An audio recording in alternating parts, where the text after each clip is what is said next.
Unmute Shiva.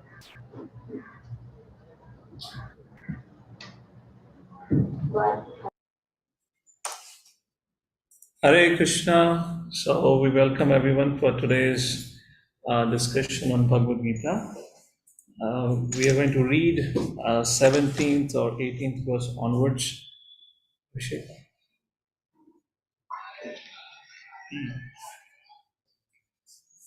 Wherever this is playing on, can you play it here? So we're going to start our discussion today from 17th or 18th verse, and we'll try to cover the whole chapter today. It's a very, very interesting chapter.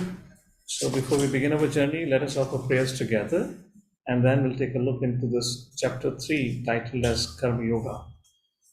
Hare Krishna. Om Jnanatimirandasya Jnananjana Shalakaya Chakshurunmilitam Yena Tasmai Shri Gurave Namaha Namo Vishnupadaya Krishna Prishtaya Bhutale Srimate Bhakti Vedanta Swami Niti Namine Namaste Saraswate Deve Gauravani Pracharine Nirvishesha Shunyavadi Pashataya Deshatarine Namo Mahavadanyaya Krishna Prema Padayate Krishnaya Krishna Chaitanya Namane Gautasena Vanchakalpatarubhyasya Kripasindhubhya eva cha Patitanam pavanebhyo Vaishnavebhyo namo namaha He Krishna Karuna Sindhu Dinabandhu Jagatpate Gopesh Gopika Kanta Radha Kanta Namostate तप्त कांचन गौरांगी राधे वृंदावनेश्वरी वृषभानुसुते देवी प्रणमामि हरिप्रिये जय श्री कृष्ण चैतन्य प्रभु नित्यानंद श्री अद्वैत गदाधर श्रीवासादि गौभक्तवृंद हरे Krishna Krishna Krishna Hare Hare Hare Ram Ram Ram Hare Hare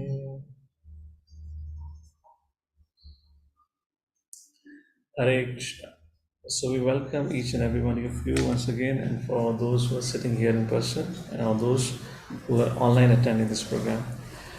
So we are on the third chapter of Bhagavad Gita. Before we begin with our discussion for today, which means 17th verse onwards, we'll just quickly go through the series of verses that we have covered. Once again, taking a look or trying to reconsider what's the discussion going on here. This chapter, the fourth chapter, is a little bit again discussion on karma comes, so it gets confusing what is being discussed here. All right, so we'll be quick with this. Chapter 3, verse number 1. I'll go mainly through the verses, through the Sanskrit, and we'll explain the meaning of the Sanskrit. Like that, we'll continue. More kind of a story format in terms of how a discussion is happening between Krishna and Arjuna. What is being asked or what is being said. Arjuna vacha jayayasi chat karmanaste mata buddhi janardana. Here Arjuna says to Lord Shri Krishna, my dear Lord, jayayasi chet karmanaste, if you think karmana better than karmana, jayayasi chet karmanas, the mata buddhi, if intelligence is better than fruitive action, Tatkim karmani ghore mam niyojasi keshava. Then why are you Tatkim karmani ghore? Why are you engaging me in ghora karmani in this horrible acts? Mam niyojasi keshava. If you yourself are saying buddhi working on the level of intelligence is greater than fruitive action. Why Arjuna is saying like that? We'll discuss in a short while. What are the verses that Krishna said in second chapter which led Arjuna to think like that? And then Arjuna says in text number 2, Vyamishneva vakena buddhim mohasiva me. Vyamishneva. Mishra here, this is again we understand in Hindi. Mixed karna, Mishneva. Vyamishneva vakyena. Vakya means spoken. The words that you have spoken, my dear Lord, is kind of jumbled up. It's confused, all mixed up. I'm not really getting it. What I intend to say. Buddhim, and as a result of it, Buddhim mohaya sivame. My Buddhim has gone into moha. Moha in the sense has become bewildered. What do I want? Tadekam vada nishchitya. Confidently, you tell me one thing. Yena shreyo aham apnuyam. By which I can attain, or whatever is the best for me, tell me that one thing. So why Arjuna felt Krishna is saying two things, we have to go back in the second chapter, verse number 47 and 48. Verse number 47, Krishna says, Karmani vadikaraste ma phaleshu kadachan. Hey Arjuna, perform your duty and give up the result to your, or give up the attachment to the results. In other words, perform duty. Don't be attached to the results. And the next verse Krishna says, Yogastha kuru karmani sangam tyaktva dhananjaya siddhi asiddhyo samobhutva samatvam yoga uchyate. Arjuna, yogastha kuru karmani sangam tyaktva dhananjaya. Giving up your attachment to the result, perform your duty, being equipoised. This is more or less the same kind of conversation happening. Now suddenly something Krishna says in second chapter, verse number 49. What he says? So here Krishna is saying, do your duty, perform your work, but don't be attached to the results. What does Krishna say in 49? Dure nahi avaram karma. Now what karma was Arjuna supposed to do? Fight. And which Arjuna has considered already to be sinful. When Krishna said, Dure nahi avaram karma buddhi yoga dhananjaya. So buddhi is being used here, and Arjuna is confusing. No, Arjuna is not confusing. According to the Sanskrit dictionary, buddhi means jnana. So Arjuna is thinking, Krishna is saying, on the strength of buddhi yoga, which means on the strength of jnana yoga, I should not perform the sinful action. And in the previous verse, what did Krishna say? Karmani evadikaraste. You have the right to perform your duty. And then 48 verse, yogastha kuru karmani. And if you perform your duty in this way, that yoga, that work will bring perfection to you. So my dear Lord, vyamishneva vakyena. This is confusing. You tell me work, and then you say, Dure nahi avaram karma, give up the duty. And therefore Arjuna is confused. Text number 3, last Shri Krishna explains. Sri Bhagavan Vacha, Loke asmin dvi vidha nishta. Arjuna, there are two kinds of faith. Pura prokta maya anaga, which I have already explained you in the past, which means in the previous discussion. One is called as Jnana Yogena Sankhyanam. Second, Karma Yogena Yogina. There are two paths, or the two faith. One is through the Jnana Yoga, and second is through Karma Yoga. What is Jnana Yoga, which Arjuna was inspired to follow? Jnana Yoga is to give up the duties, go to the forest. There is no Swadharma to be practiced now. There is only attempt to be done for Nitya Dharma. Remember Swadharma, Nitya Dharma, second chapter? So no Swadharma, only Nitya Dharma has to be attempted. But whereas Krishna is saying, this is one type of work, other kind of not work, one kind of a yoga, and other kind of yoga is Karma Yogena Yogina. And another kind of yoga is Karma Yoga, where through your Swadharma, you bring forward success in your life. You continue performing your Swadharma, but you perform your Swadharma in what mood? Prakriti, what is that? Karmane vadikaraste ma phaleshu kadachan. Perform your Swadharma as a matter of service to me, but do not be attached to the results. That's what Krishna is saying. So now rest of the, not rest of the chapter, in other words, a couple of verses down, now Krishna will explain how Karma Yogena is a direct process, a direct way of attaining perfection, rather than indirect process of Jnana Yogena. So text number 4, Krishna says, Na karmanam anarambham nashkarmyam purushoshnute. Na karmanam anarambham. Just by giving up one's prescribed duty, nashkarmyam purushoshnute. Ashnute means attains. Nashkarmyam. It is not that you will not receive reactions if you don't perform your duty. By giving up work, reactions will not stop. Nacha sanyasana deva siddham samadhikachati. Similarly, just because you accept the path of renunciation, which is Jnana Yoga, If you just follow the path of Jnana Yoga, does not mean Siddhim Samadhi Gacchati, you would naturally get perfection. So the point I'm trying to focus here, the discussion is not happening exclusively about Bhakti Yoga right now. The discussion is happening largely about Karma Yoga and Jnana Yoga. So remember last time I had raised a question which I had not answered, which I'm going to answer. Therefore I'm doing the discussion again. Is one, young men are encouraged at times, or we allow for young men to join Brahmacharya ashram. It looks like sannyasana, that's what we will discuss, taking a path of renunciation. But Krishna speaks about it. If you're still thinking of the sense object, we should not. Krishna seems to be favoring about do karma yoga. Looks like take to household life. What is exactly? That's what we kind of discuss. Come to that. Hare Krishna. Hey Ram Prabhu, somebody's got unmuted. Gonna call him.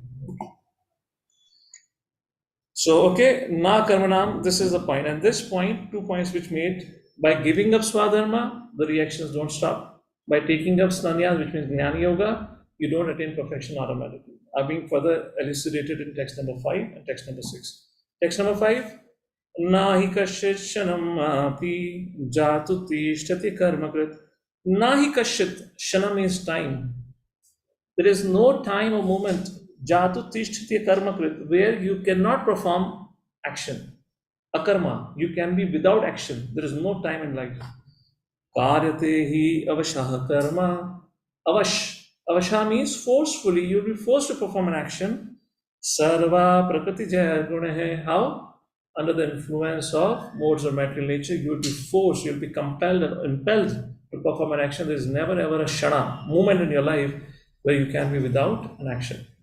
So therefore, this whole idea of giving up work, forget about it.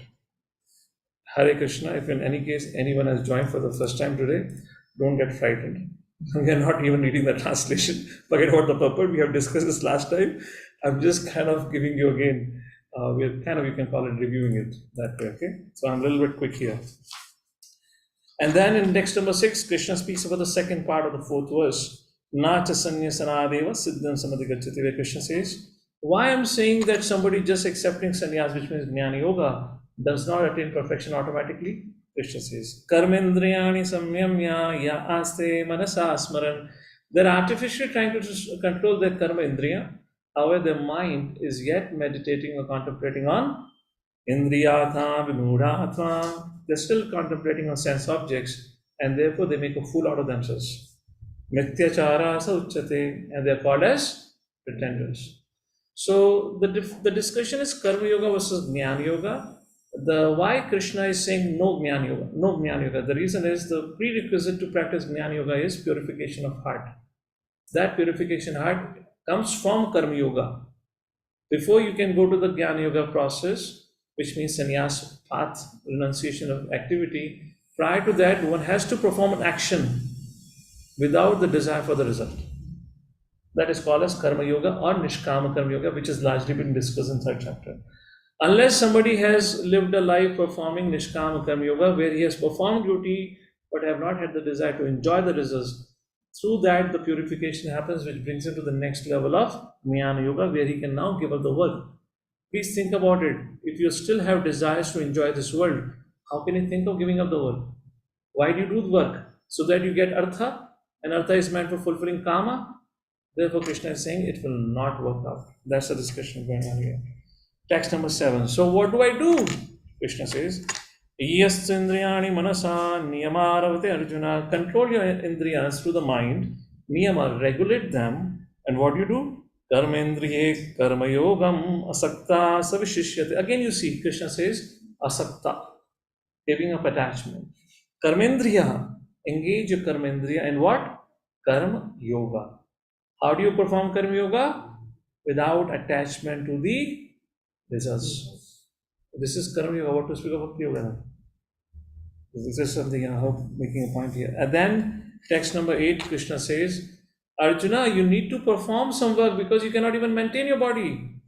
Niyatam kuru karma tam karma jyayo hiya karmanaha sharira yatra pichate na prasiddhyat akarmana. One cannot even maintain his body without performing an action. Therefore, Arjuna, you should.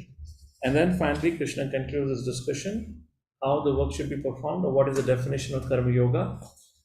In the first 6 chapters, this comes the definition of Karma Yoga, and the later on 6 chapter, the definition of Karma Yoga is what is the definition of Karma Yoga? 9th chapter. What is that verse? Whatever charity you do, whatever you eat, yat karosi, yat asnasi, yat juhosi dadasya. That's the definition of Karma Yoga which comes in the between the 7th to the 12th chapter. But this is the definition of Karma Yoga here. What is it?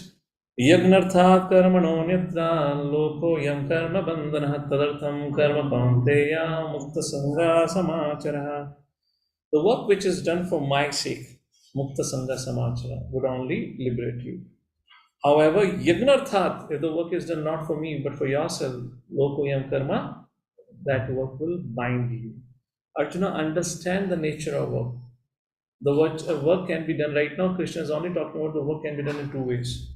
And 4th chapter, Krishna talks about work can be done in 3 ways. Right now, Krishna is talking about karma, akarma. And 4th chapter, Krishna will introduce vikarma. So vikarma is introduced very briefly. Vikarma will be spoken at length later on. So karma, akarma means karma you perform according, live your life according to prescribed duties, enjoy the results, and get bound to the janma mrityu jara vyadhi, the samsara cycle. However, similarly, you continue performing your action, but you're not attached to the results. That becomes the means for liberation. Now, what does it mean by not being attached to the result? You cannot be attached to something when you're attached to something else. Is it clear? You cannot say I'm detached. There is no concept of shelter seeker. Only shelter giver can be detached. Shelter seeker can never be detached. Only one who gives shelter can say I'm detached, but one who needs shelter can never say I'm detached. If we are dependent living beings, then how can I be detached?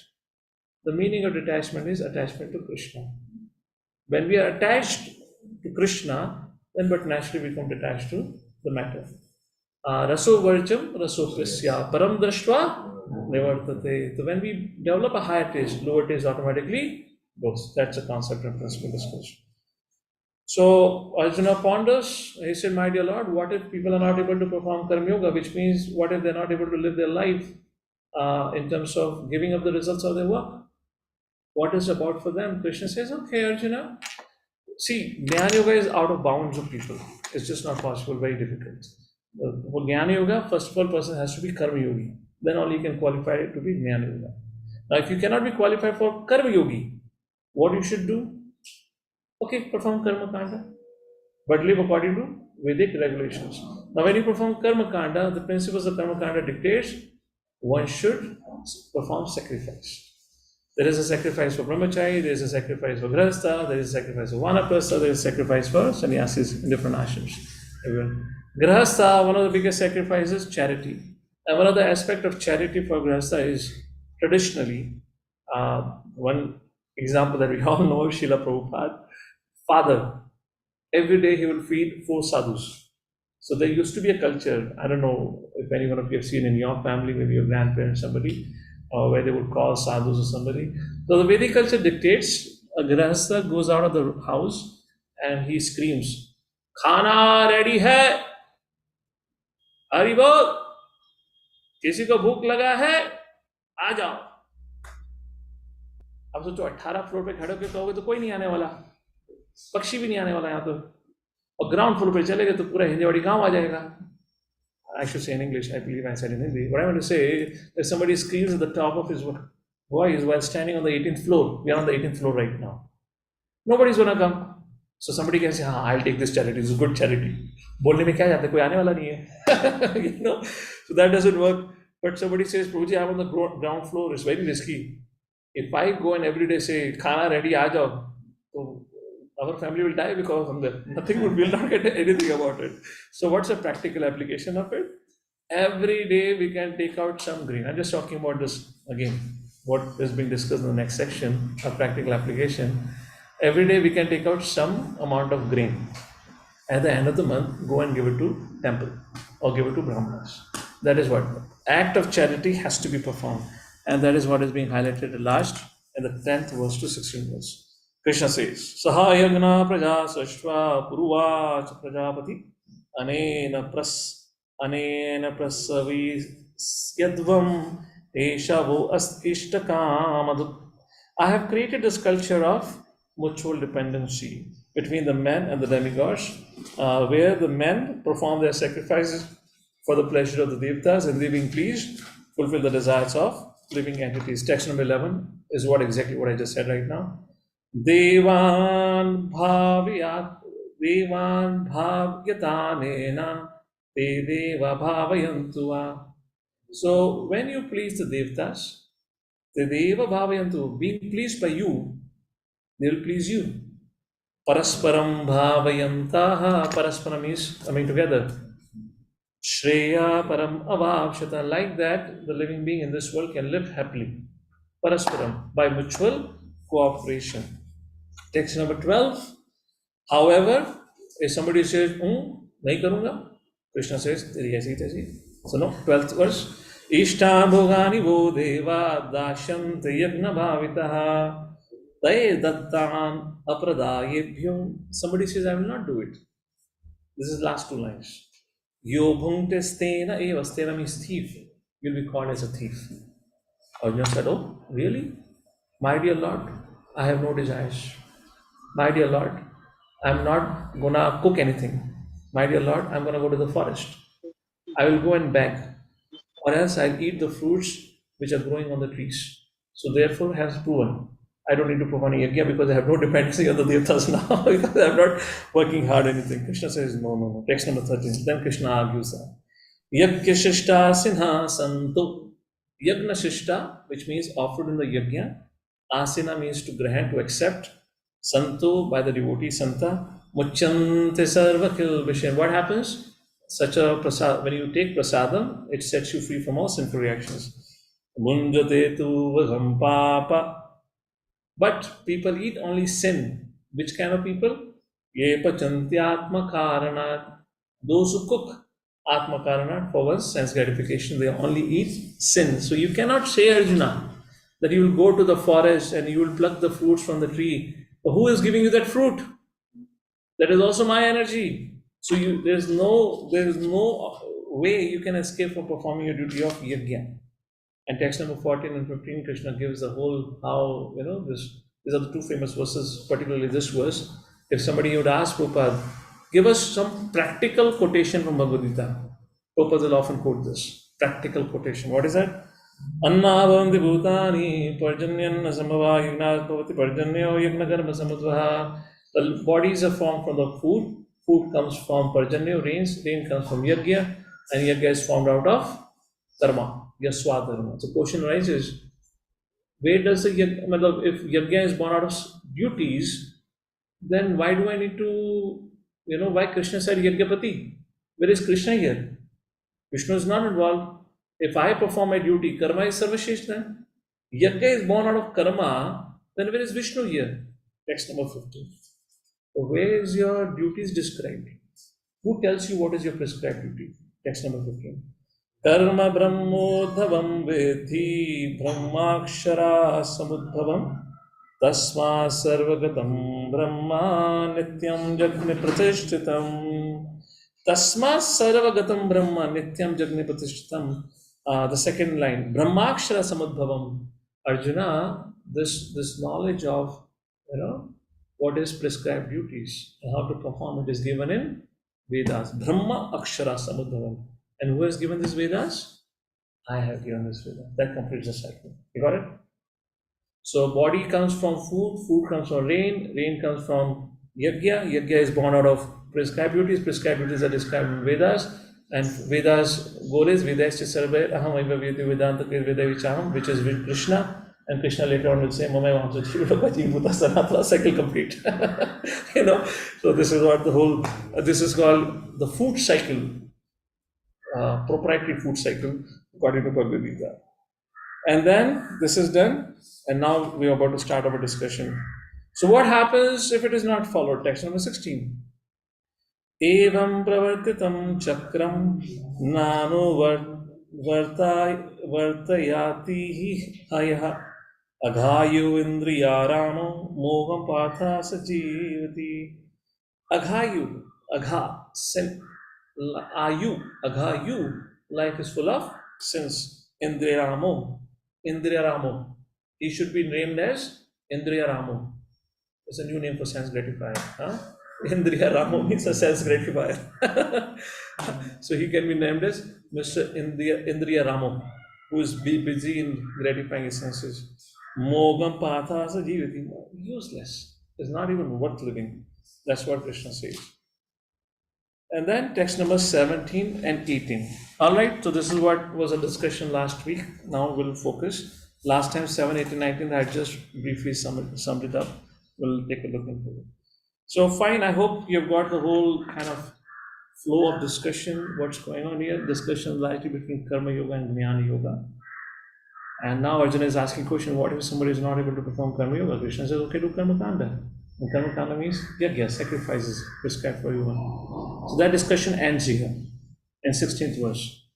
Now in 17th verse, Krishna says, however, Arjuna, if somebody is Atmarati, Atmatript, for him there is no work to be performed because there is nothing to be gained out of the work. For whom? For Atmarati.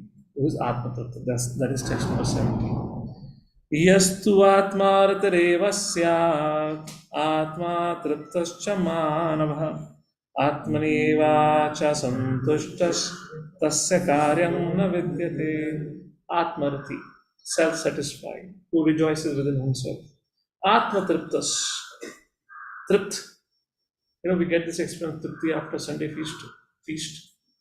When we have eaten to a full belly, or maybe let's say full throat, then we say. How many have that experience if you have had a full plate of prasadam, full nice, delicious prasadam, and then somebody comes and asks you, so what should we prepare for the next meal?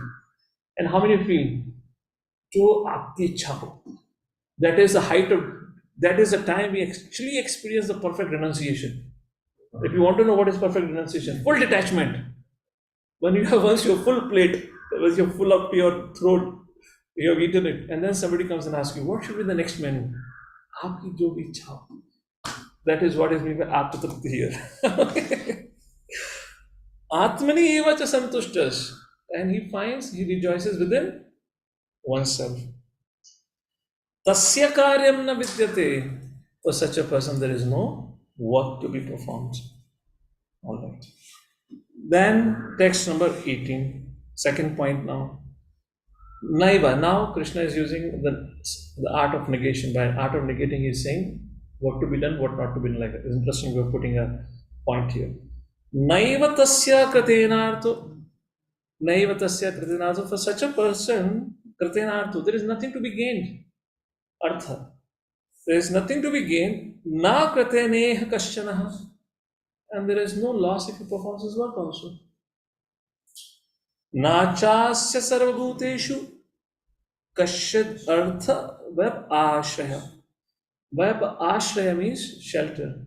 And such a person, nachasya sarvabhuteshu, is not dependent also on any living entity. Now, why this point is made, nachasya sarvabhuteshu kashyad artha web ashraya? Just few verses we talked about parasparam, mutual dependence we discussed. So here Krishna is saying Atmarati person is not at all dependent, is fully independent, does not depend on anything, is what is being described in this verse. So Krishna is looking at Arjuna. Are you Atmatripta? Yes or no? So Krishna says, well, you're not yet ready. So let me tell you what are you supposed to do. Text number 19. I hope I have repeated this many times. Wherever Krishna has to draw a conclusion, it will always begin with Tasmad. So always highlight the word Tasmad. And then now you read carefully every single word which Krishna is saying, because now it is a conclusion of the discussion. Text number 19. Therefore, Tasmad asakta satatam karyam karma samachara asakto hi acharam karma param apnoti purushaha. See again, asakta, asakta, asakta, asakta, asakta. We can start a new addition to our mantra chanting every morning. Asakta, asakta. How many times asakta? Again, Krishna. Therefore, asakta satatam. Satatam means always. Karyam, karma, perform your duty always, but asakta, without attachment.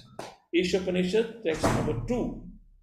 Kuruvannevehe karmani jijivisikshatam samaha evam tvai nanyate asti na karma lipyate nare. Na karma lipyate nare will, this kind of line will repeat again in the 4th chapter. So there Ishopanishad says, if you perform a work like this, we have discussed this point before also. How? Ishavasya idam sarvam yatkincha jagatayam jagat. With understanding Isha, the Lord is the controller of everything, is a master proprietor of everything. In that consciousness, if you perform work, you can continue performing your work satatam. How? Shatam samaha. How long? For a century. And if you do so, na karma lipyate nare. Same point. Asakto hi acharam karma. Again asakta. Being detached. Paramapnoti purushaha. And that is how a person gets the highest, realization or the highest destination. Like that has been described. Therefore, without being attached to the fruits of activities, one should act as a matter of duty. For by working without attachment, one attains the supreme. So if you look at the discussion, Karma Yoga, if you cannot follow Karma Kanda, and then Krishna goes about Atmarati, he has nothing to perform, and then Krishna says, but you're not at Atmarati stage. Karma Kanda is going to bind you. What is the option left? Karma Yoga. You getting a point? How the discussion going on? Karma Yoga is being described, which will set you free from the bondage. If you think you cannot perform Karma Yoga, you have desires, ठीक है, Karma Kanda करो.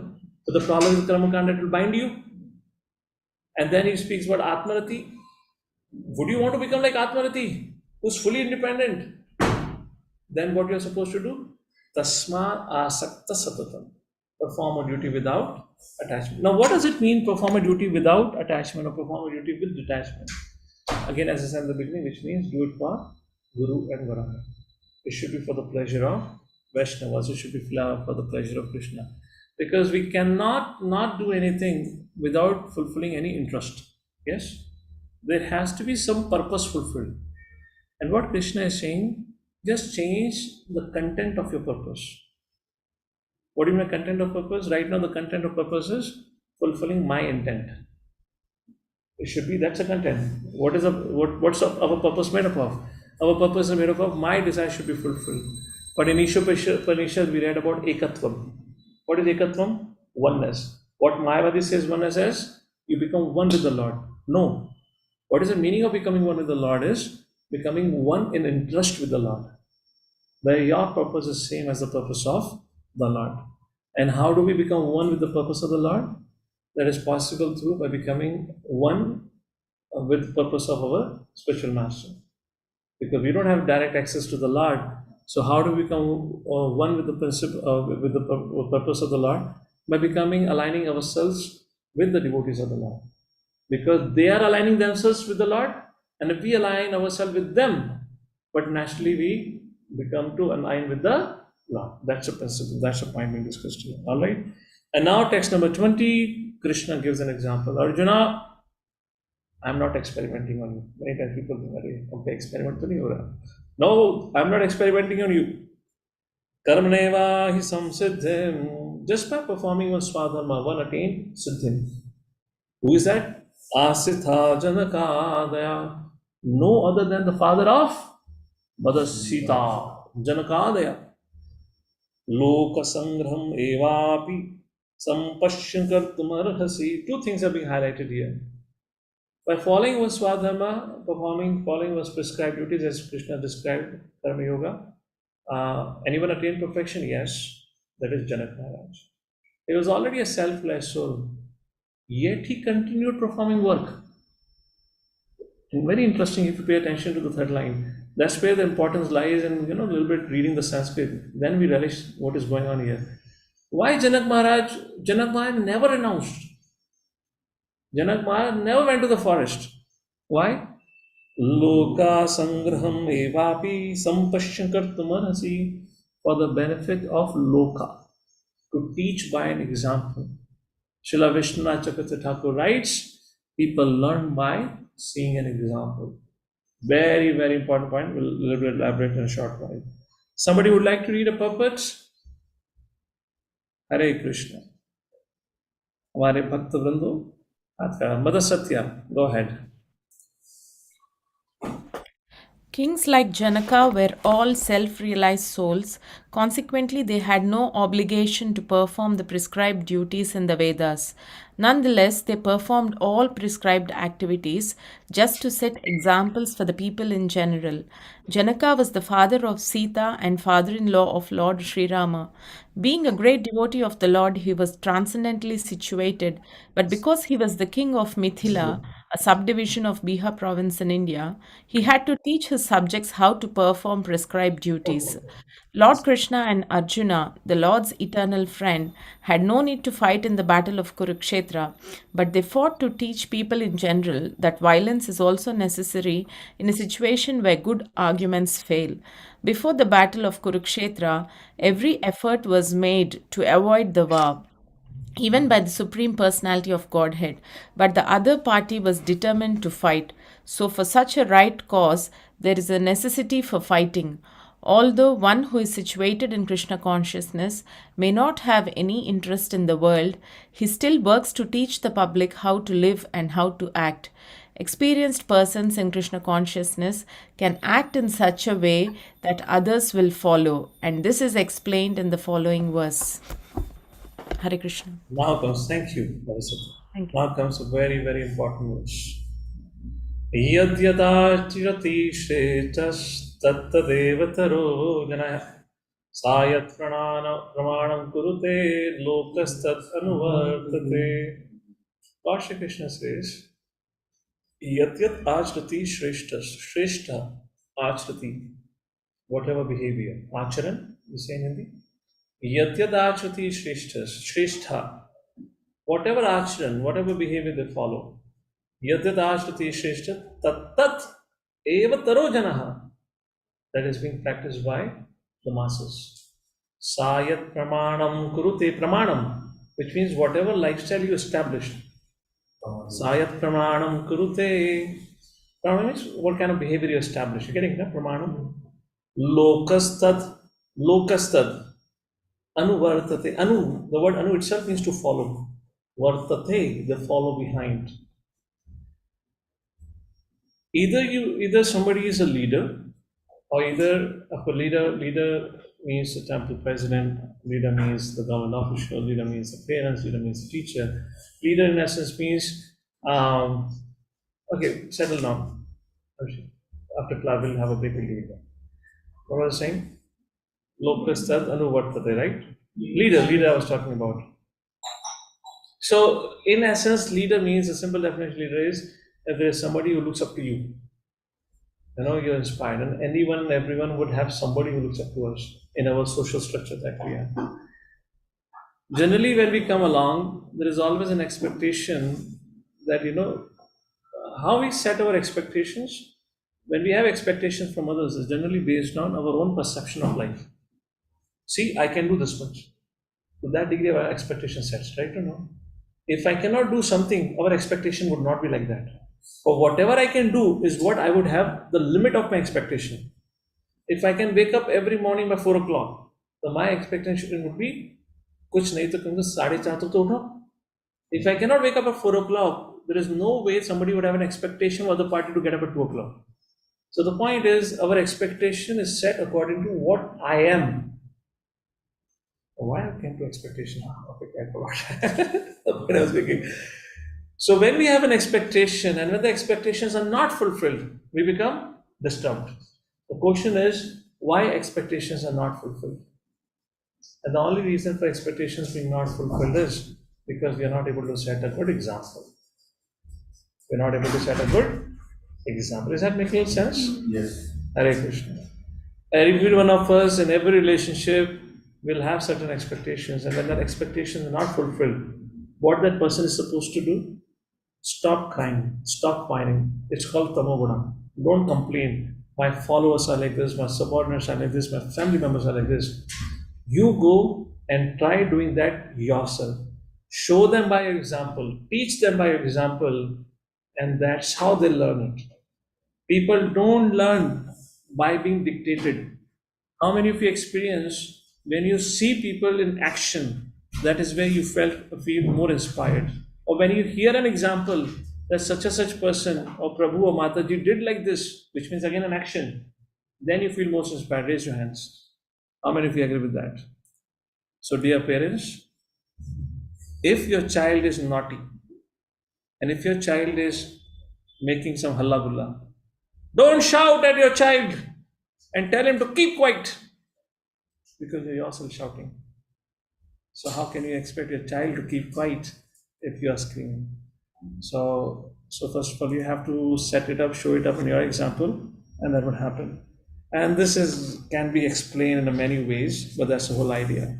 So as I said, first thing is expectations. All of us have expectations in our relationships. So if you want people to fulfill their expectation, the very first thing is you have to live by those expectations. That is what is called a straightforward person. If you notice about Srila Prabhupada, one thing that most of his disciples keep on talking about Prabhupada is always the same person, if you've ever noticed. He was always the same person, either in his public life or in his private life. He was always the same person. He was not that he was speaking something, acting something. No. He was always the same person. That is called simplicity. That is called transparency. What is duplicity? In public life, something else. In private life, something else. That is called as duplicity. So why Prabhupada was so attractive? Because Prabhupada was transparent. There is nothing that they can find in Prabhupada's life that somewhere he's acting like this, while other places acting like that. No. He was always the same person in public and private life. Of course, to be looked forward to. I'm just talking about principles, but that is what is being largely discussed. Like that has been talked about. Prabhupada in the purport talks about teacher, teaching responsibilities, and the 6 points mentioned like that. Okay, so Arjuna thought, Krishna, you want me to set an example? I will set an example of renunciation. I will go to the forest and I'll teach the mankind how to run away from your duty. If there is a halla gulla in family life, next morning disappear. I'll become the perfect example of disappearing from my responsibility. I mean, of course, Arjuna didn't say like this, but Krishna Thakur talks about it, the mentality, background, what's going on.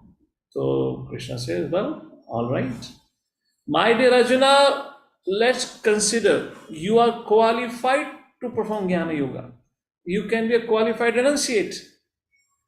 But the problem, now here's the second principle on this one. The problem with people is generally the following means that I'm a good follower or I'm following means I'm a good imitator. People don't follow on the name of follow, they imitate. Are you getting the point here now? So Arjuna, they would not follow your behavior as you behave with Urvashi. They would not follow your behavior as you did with Uttara, your student. When the father had approached you, Uttara's father, get married to my daughter. That's character. You say, no, she is my student. How can I? Student is like my daughter. How can I do so?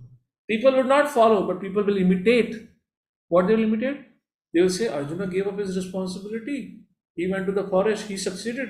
I am also a great soul. I'll go to the forest. I'll also succeed. And what will happen, Arjuna? Because of this, the whole society would not collapse. Arjuna, even when I come, even I follow prescribed duties. You read in the first canto of Srimad Bhagavatam when Krishna is going back from Hastinapur to Dwarka. He stops on the way, and in the evening he performs his Sandhya, Gayatri. He chants those, evening duties and morning duties he does. Categorically it's mentioned in that particular chapter. So text number 22, Krishna gives his own example. From text number 22 to 24, Krishna speaks about himself now. Name pathasi kartavyam trishu lokeshu kinchana. Again, name, which means by negation. Partha asti kartavyam. There is no work. Trishu lokeshu kinchana. In all the three planetary systems, there is no work assigned for me. Nanavaptam avaptavyam. And there is nothing aptavyam for me to gain. Vata evacha karmani. Varta evacha karmani. Yet I engage in my prescribed duty. I have no duty assigned nor I have anything to gain out of my duty, yet I perform my duty. Please read the last paragraph of this purport. Mother Leela Nandani, your hand is up. The purport of 22nd verse, last paragraph. Dandavat Pranam Prabhuji. Since everything is in opulence in the personality of Godhead and is existing in full truth, there is no duty for the Supreme Personality of Godhead to perform. One who must receive the results of work has some designated duty, but one who has nothing to achieve within the three planetary systems certainly has no duty. And yet Lord Sri Krishna is engaged on the battlefield of Kurukshetra as the leader of the Kshatriyas because the Kshatriyas are duty bound to give protection to the distressed. Although he is above all the regulations of the revealed scriptures, he does not do anything that violates the revealed scriptures. Hare Krishna. Hare Krishna. Now, text number 23, Krishna says, what if, Krishna will not engage in his duty? What will happen? Text number 23 and 24. Very beautiful verse. Yadi hi aham na varteyam. Again, varte means engage. We just read it. Yadi, if Krishna says, aham na varteyam. If I do not engage in prescribed duty, jatu karmani atandritaha. If I do not perform my prescribed duties carefully, mama vartmanu vartante manushya partha sarvashaha. Everyone would follow my path. Now this line, mama vartmanu vartante manushya partha sarvashaha, is very famous line, is repeated twice. Does anyone know which other verse talks about? Mama vartmanu vartante, everyone follows my path ultimately. Manushya partha sarvashaha. Hare Krishna. I can bet on this. You already have memorized the shloka. You all already know. No. Yes, Sanat Rishi Prabhu, 4.11. What is a shloka? Correct. Number is right. Ye yathamam prapadyante तात्तथैव भजाम्यहम् bhajamiham mama vartmanu vartante manushya partha sarvashaha. Like that it is repeated. Thank you, Prabhu. So, Thank you. like that is being described here. And Prabhupada in the purport mentions, Krishna as a householder will perform his duties, we have already discussed. So, what will happen if Krishna would not perform his duty? Text number 24. Perform his prescribed duty. Text number 24. Ussideyur ime loka na kuryam karmachedaham sankarasya chakartasyam upahanyamima prajaha. Ussideyu means barbad kar dena. Everything will be put to ruination. Ime loka, which means within this world everything will be spoiled. Na kuryam karmachedaham. And what will happen? Sankarasya chakartasyam. Vanda Sankara, unwanted progeny would be born.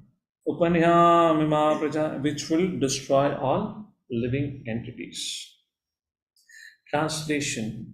Madhuranjana, go ahead. Read the translation and read the purport up to the shloka from Srimad Bhagavatam, 10th canto. Up to there, you can read out the purport also. Hare Krishna. You're not audible if in case you're speaking. Okay, Prabhuji. Hare Krishna, Prabhuji. Yes, Is it audible. Okay. If I did not perform my prescribed duties, all these worlds would be put to ruination. I would be the cause of creating unwanted population, and I would hereby destroy the peace of all living beings. Varna Sankara is unwanted. Yeah. Can't hear you, mother. Okay. Reach Yeah, of looks progress like in life. When Lord mother, Krishna descends, naturally he deals with such rules and regulations in order to maintain the prestige and necessity of such important performances. The Lord is the father of all living entities, and if the living entities are misguided, indirectly the responsibility goes to the Lord. Therefore, whenever there is general disregard of regulative principles, the Lord himself descends and corrects the society. We should, however, note carefully that although we have to follow in the footsteps of the Lord, we still have to remember that we cannot imitate him. Following and imitating are not on the same level. We cannot imitate the Lord by lifting Govardhana hill as the Lord did in his childhood. It is impossible for any human being. We have to follow his instructions, but we may not imitate him at any time. Hare Hare Krishna. Krishna. Hare Krishna. Yes. So, like that, this has been described. Just to give you again, the point here is do not imitate, but follow the instruction. And Prabhupada, in the last paragraph, the purport quotes an example of Lord Shiva.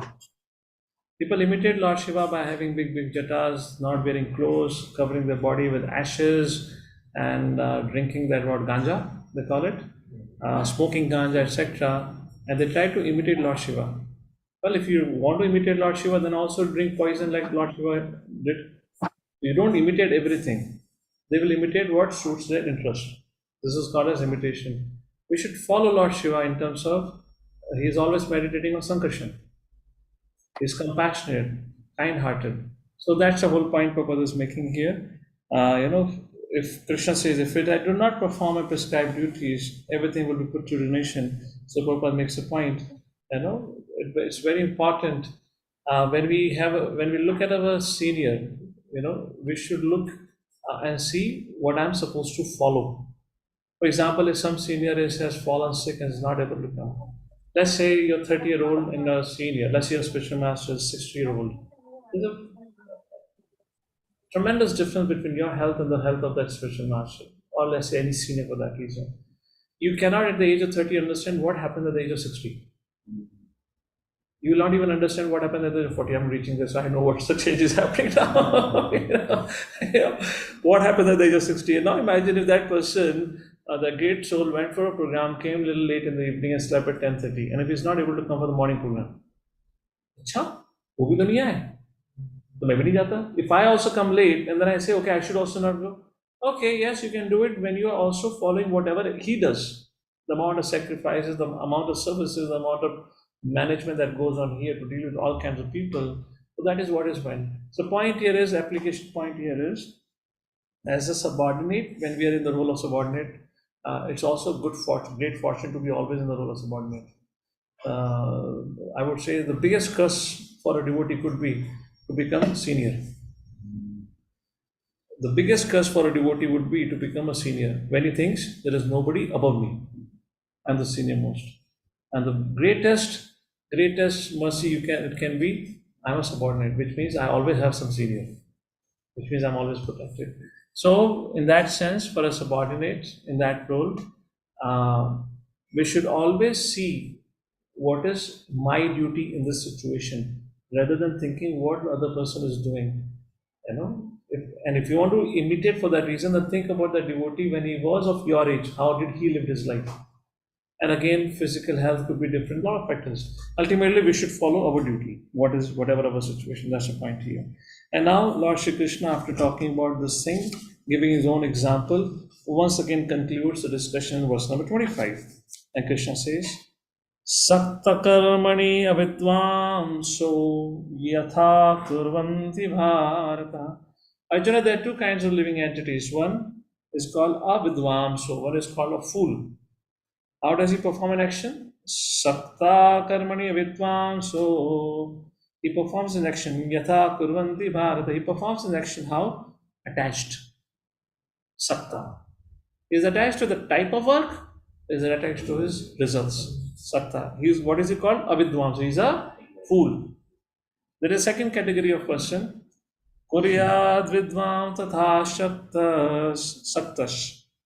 Who is said to be vidvams. Again, asakta. Again, asakta.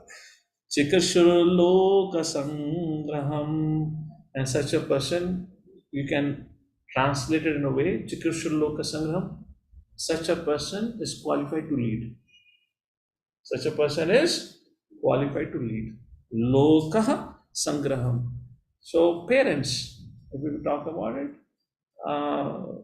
Prabhupada said parenthood is like, taking care of your kids is like deity worship. Taking care of your kids means taking care of deities. but simultaneously there has to be this kuryad vidam tatha saktas. There has to be proper understanding of detachment. And of course, easy to speak, but it comes through practice of Krishna consciousness, and as and when we take more responsibility. That is the point is being mentioned here. And a puppet, I shall Prabhu read out the puppet. The puppet, it talks about again the fool. So if you think about it, what is the verse is saying? Both the fool, from one perspective, both the fool and the intelligent person are performing an action, but there is a hell of a difference. And what is the difference between the actions? One is sakta, other is asakta. One is attached, other is detached. Attached, detached depends on your desires. So if one has got desired, just like there is a discussion comes, how can we engage our kama? How can we engage our raga? Kama I said, no? Kama, then what did I say? No, not raga, that's more or less saying krodha. And how can we engage bhaya? Vita, raga, bhaya, krodha, right? How can we, I'm a little bit fast forwarding, but right now in a few minutes we're going to talk about the very famous word that Prabhupada had, dovetailing. That's going to come here. How can we dovetail our raga, bhaya and krodha? हरे कृष्ण. इतने सारे भक्तों के हाथ खड़े हैं, बताइए किसको बुलाऊं इस प्रश्न के जवाब के लिए? आप सभी ने हाथ पहले से खड़े रखे हुए हैं. I do understand that would be probably for a reading. Anyone would like to share some thoughts? How can you utilize your kama, krodha and bhaya? Anshul, go ahead. I'm really not sure why I'm talking about this, but still, कुछ है तो conclude कर ही लेते हैं. Yes, Anshul Prabhu. So, like Kam, Krodha, and Bhaya, Prabhu, can be utilized by dovetailing it with the pleasure of Krishna. So, that is all my question. How do you do it for pleasure of Krishna? That's a fantastic answer. Fill in the gaps, please. Conclusion is right. Right. So, Kam is to kind of like for the achievement of something, right? So if we are trying to get something which pleases Krishna, so okay, you are close to it. Kama means desires. Have desires to please Krishna. All right, you're close to it. That is kama. Krodha, show your anger. That's just like Hanuman showed towards non-Vaishnavas like Ravana. And then what is the third thing? Bhaya. Now bhaya, fear. Who would like to answer? How do we utilize fear? We don't have a mic here. You have to be a silent observer. Generally, we don't have live audience here now. Okay, there are so many hands up here. I don't know. This is again. Fear from Maya. Freedom from Maya. Sorry, fear from Maya. Yeah. Fear of deviating. Fear of Vaishnava path. This is where we can do it. So correct. All of you are correct. All of you. Hari bol, very good, very good. What we were talking about, 26 was right? No, 25th. Yes, Anshul Bhu, read out. Puppet. 25th was puppet. A person in Krishna consciousness and a person not in Krishna consciousness are differentiated by different desires. A Krishna conscious person does not do anything which is not conducive to development of Krishna consciousness. He may even act exactly like the ignorant person who is too much attached to material activities, but one is engaged in such activities for the satisfaction of his sense gratification, whereas the other is engaged for the satisfaction of Krishna. Therefore, the Krishna conscious person is required to show the people how to act and how to engage the results of action for the purpose of Krishna consciousness. Hare Krishna. Now, text number 26. Now, the discussion a little bit changes. So, here Krishna has given his own example. That Arjuna, now Krishna is saying, Arjuna, let's assume you are Atmarti, but you should do it for Loka Sangraha. Alright, you should do it for setting an example. That's the discussion going on here now. Now, text number 26 onwards, discussion little bit changes. So, what do I do? Okay, if I do, I'll have to do 3 verses together, 26, 27, 28. ठीक है, करते हैं. Or should we take a break? It's 1:05. Let's take a break for 10 minutes and then we'll do it. What do you all say? We can take a break for 10 minutes and then we'll do it, because these 3 verses are a little tricky but yet very important. We'll talk about it, what it is. All right, so we'll pause for a break here. It's 1:05 in our clock. We'll come back at 1:15 and then we have only 17 verses remaining to go, right? 46 plus 4, 30, plus 40, 13. Only 17 verses to cover up. Krishna willing, mission impossible will be made possible. So we'll do that discussion once we come back after the break. Hare Krishna. Jagadguru Srila Prabhupada की 10 minute के break के बाद मिलते हैं.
Hare Krishna, Krishna Krishna, Hare Hare, Hare Rama, Hare Rama, Rama Rama, Hare Hare, Hare Krishna, Krishna Krishna, Hare Hare, Hare Rama, Rama Rama, Hare Hare, Hare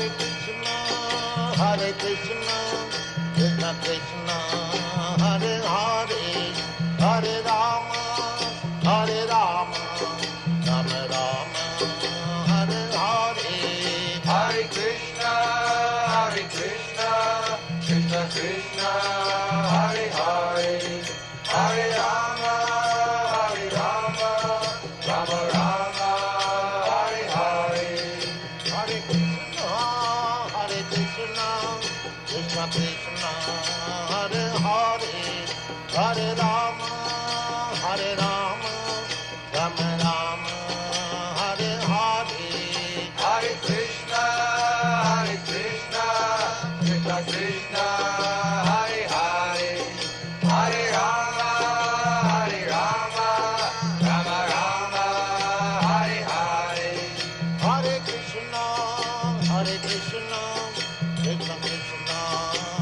Hare Krishna, Krishna Krishna, Hare Hare, Hare Rama, Rama Rama, Hare Hare, Hare Krishna, Krishna Krishna, Hare Hare, Hare Rama, Rama Rama, Hare Hare, Hare Krishna, Krishna Krishna, Hare Hare, Hare Rama, Rama Rama,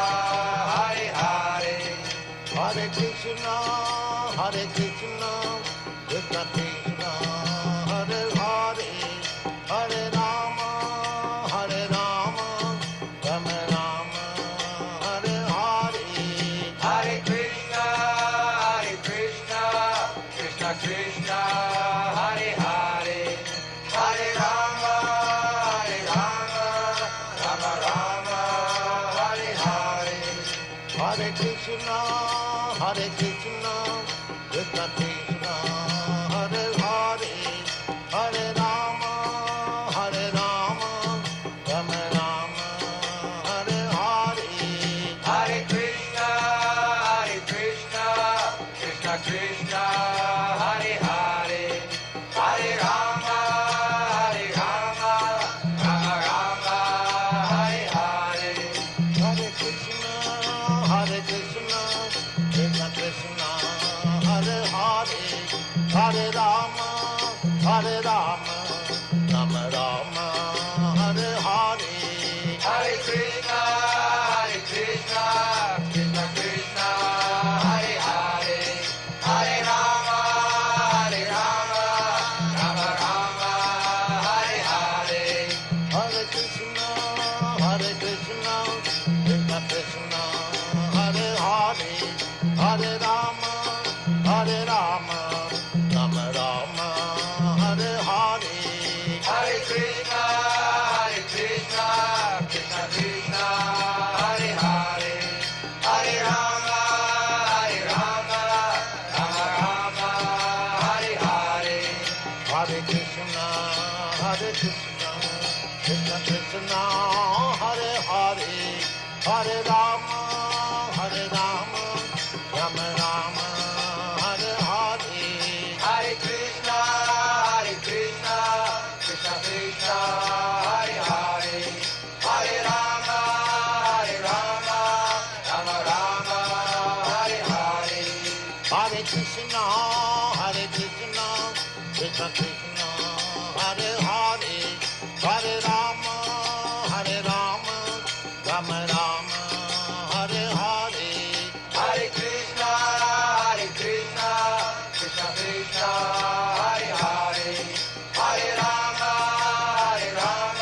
Rama Rama, Hare Hare.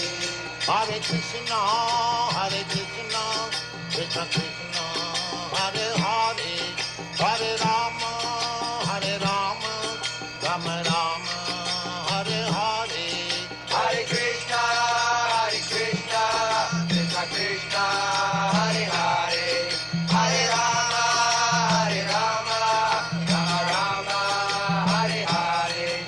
Hare Krishna, Krishna Krishna, Hare Hare, Hare Rama, Rama Rama, Hare Hare. Hare Krishna, Krishna Krishna, Hare Hare, Hare Rama, Rama Rama, Hare Hare. Hare Krishna, Krishna Krishna, Hare Hare, Hare Rama, Rama Rama, Hare Hare. Hare Krishna, Krishna Krishna, Hare Hare, Hare Rama, Rama Rama, Hare Hare. Hare Krishna, Krishna Krishna, Hare Hare,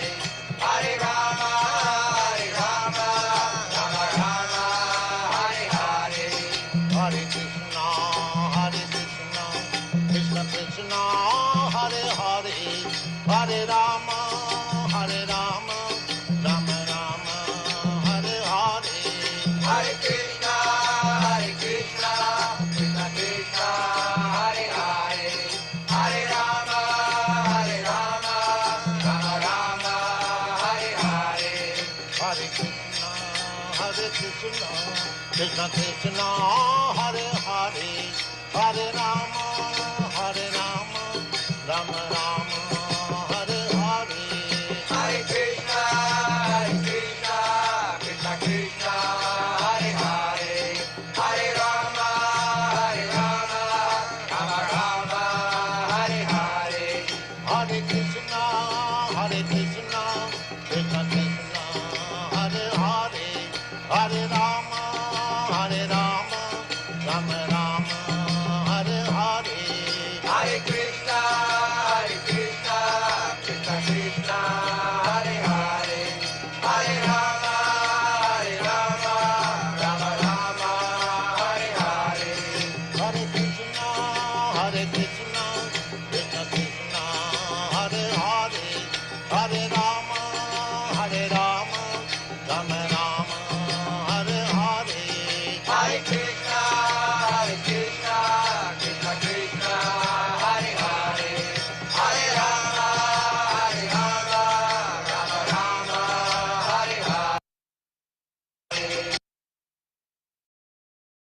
Hare Krishna, Krishna Krishna, Hare Hare, Hare Ram, Ram Ram.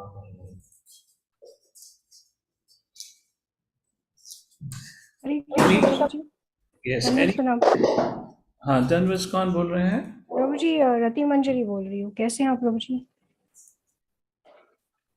Yeah, I can hear you, mother. Rati Manjari, Prabhuji, thank you so much. The Jaipur trip was successful because through your reference only, I went through one Rasraj Prabhuji who was stationed in the temple, Jaipur ISKCON. So he Okay. took us all over the temple too. Thank you so much, Prabhuji. Hi, go. You're still in India? You went back? No, Prabhuji, I'm back, but I'm down with viral fever Oh, from Vrindavan. Yes, Prabhuji. all right. Take care, mother.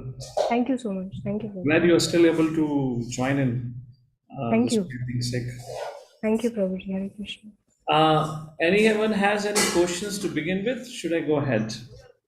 If anyone wants to clarify what we have discussed so far, and then we'll go ahead. Yes, Sunny Prabhu, how can we bring and know that we change in heart? Where are you? Why don't you just speak up and ask the question? Not very clear what are you intending to say. Go ahead, Prabhu. Hare Krishna Prabhuji, you told now that in bhakti, if we are developing that, there is a symptom that there is change in our heart. So I'm asking in that context. There are many ways change of heart can happen. Susrushya Shaddadhanasya Vasudeva Katharuchi Syan Mahaseva Vipra Punya Tirtha Nishevanat. So one is serving the devotees, so that the change of heart happens. What is that? Another verse. No. That's again Sadhu Sangha. That's the thing. So just skip my head. 1 second. Nityam Bhagavata Sevya. How does it begin? Nashtaprayeshu Bhadreshu Nityam Bhagavata Sevya. So Nashtaprayeshu Bhadreshu Nityam Bhagavata Sevya. Change of heart actually means the problem is not with your heart. It's an English way of saying to bring about the change in your consciousness. So change in consciousness comes when we get freed from all these anarthas. How do we get free from anarthas? Sadhu Sangha, reading of scriptures, chanting the holy names of the Lord, and Muchanti Sarva Kilvishaha. What is that? Yajna Shishta Shino Shananta Muchanti Sarva Kilvishaha. We just read in this chapter, eating Krishna Prasadam, which is sums up at ABCD formula. All right? Yes. Like that, the change in heart happens. Yes, Agni Prabhu. Hare Krishna. Yes, same thing. Correct. Anything else anyone has to say? Prabhu, I have a question. Yes, Mother. Yes, Prabhu, I just wanted to know who is the, means we say that Atma Ratir is self-satisfied. Who can be self-satisfied and does not depend on anybody, Prabhuji? I didn't get that actually. Just like Sukhdev Goswami, Okay. the self-satisfied means it doesn't mean that one becomes independent in existence. Self-satisfied means, fully dependent on Krishna. It does not depend on any other living entity for any give and take. That is what Atmarati means. Just like Sukhdev Goswami, for that example, he was self-satisfied. So there are two things of it. One, self-satisfied is for monism or monist. They say, oh, I'm self-satisfied, I'm God. And for a devotee, no, there is a further extension to that. And that is, idea is self-satisfied means being situated back in our original relationship. That is in relationship with our Lord. That's how only we can become satisfied. Otherwise, satisfaction can never last long like that. All right, Mother? Sanat Rishipu, you have your hand up. Is there something you have to say? That was for Hare you. Prabhu. Yes, And please. Pranam. Yes. Prabhu, this is regarding that 3.23 verse, and wherein Krishna says that if I ever fail to engage in carefully performing prescribed duties, Upatha, certainly all men would follow my path. Correct. Now, if we see from a layman's perspective, somebody who is reading Bhagavad Gita for the first time, not in it in devotional bhakti and has not gone deep into the bhakti gyan, then what will come out is that that Krishna has whatever we have read in his leelas, and what he's saying here, there is there's some contradiction when we see the Leela, Ras Leela, or we see some of the references from Mahabharata, or Kurukshetra Yuddha. So we can see there's differences, there where he has not performed or he has not acted as per prescribed injunction. So how to answer that, or how to So I understand answered that question. I didn't went into that discussion because it will take enough time. But it's a very thoughtful question, an obvious question. Thank you for asking that. I answered that question subtly by saying that, therefore, a subordinate should follow, not imitate.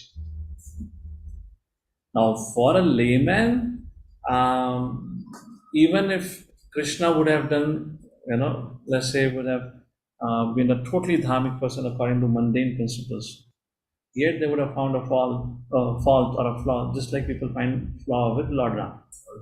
Yes or no? Yeah. Lord Ramchandra, what we call him as Maryada Purushottam. Even people can find a fault with Lord Ram, then what to speak about? So those who are laymen, fine, being layman is not a problem, but those who are envious, they can find a black spot anywhere. So you can't do anything about them. But here a lesson for all of us is, you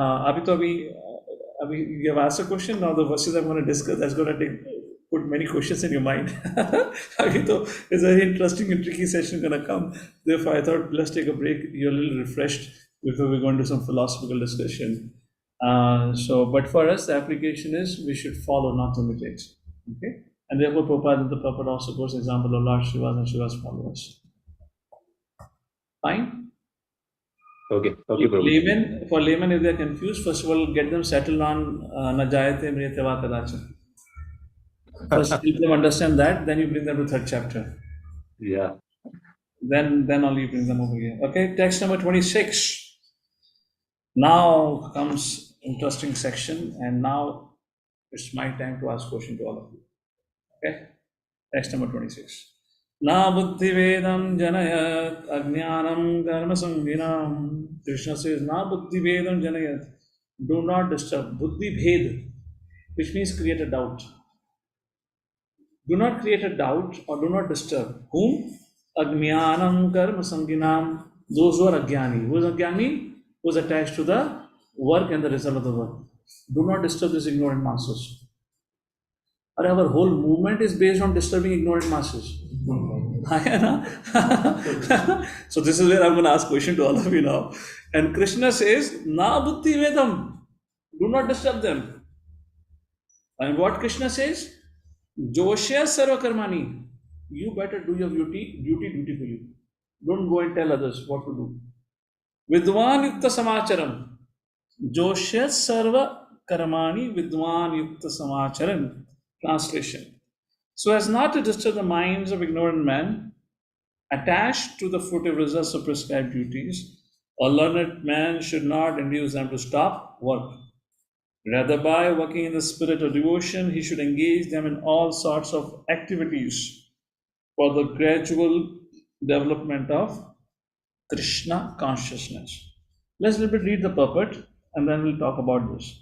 So please go in the middle of the purport. You'll see the 7th line from the top of the purport. There is a line called, but though fruitive activities and sense gratification. Mother Gopila, go ahead, read out what you see highlighted.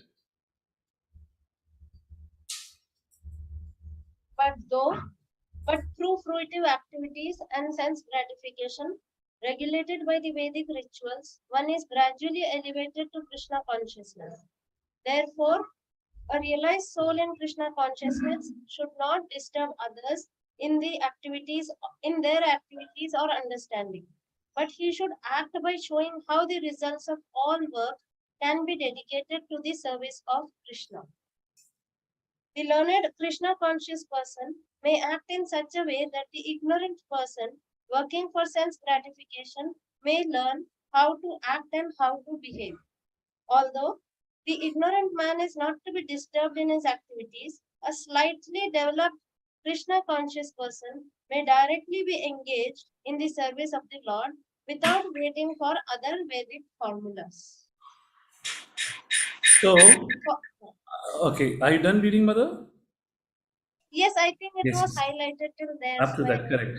I would share my screen now. I'd like to show you something from the commentary of Srila Vishnu Chakoti Thakur. I hope it's visible. Can anyone see? Right? Okay. This is Vishnu Chakoti Thakur describing on this particular verse. And he quotes this particular verse from Srimad Bhagavatam. I would not show you everything because I want to ask a question because he gives the answer also below. And he says, Srimad Bhagavatam says, Swayam niheshrayasam vidwan na vakya jnana karmahi naratiro patyam vanchatopi dishaktamaha. A pure devotee fully accomplished in the science of devotion will never instruct a foolish person to engage in fruitive activities. So here Srimad Bhagavatam says the pure devotee of the Lord or the devotee of the Lord will not allow an ignorant mass to continue engaging in fruitive activities. And here Krishna is saying, let them continue. Hare Krishna. So this is my question to all of you. Who would like to answer? Who do we follow? Bhagavatam or Bhagavad Gita?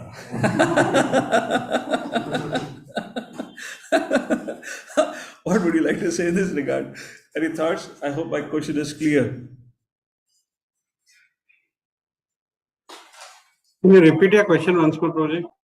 My question is, I just gave you reference from 6th Canto, 9th chapter, verse number 50, where it is said, devotee of the Lord will not allow or would not encourage an ignorant person in fruitive activities. Rather, he would teach him. In fact, it says a devotee would act like an experienced physician who would never encourage a patient to eat food injurious to his health. And what is Krishna saying here in this verse that we are reading?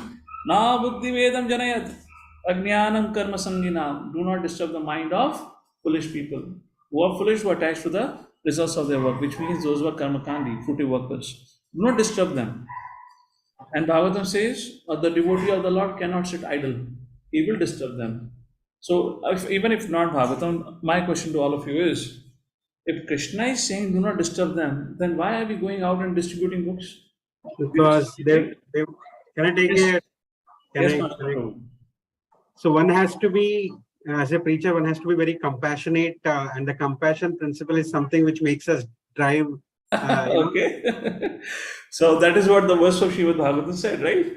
The devotee of the Lord will not allow. Okay. But what is a philosophical understanding? What's the actual thing going on? This is correct, what you're saying, Adha Prabhu. Okay, Mother Yagya, go ahead.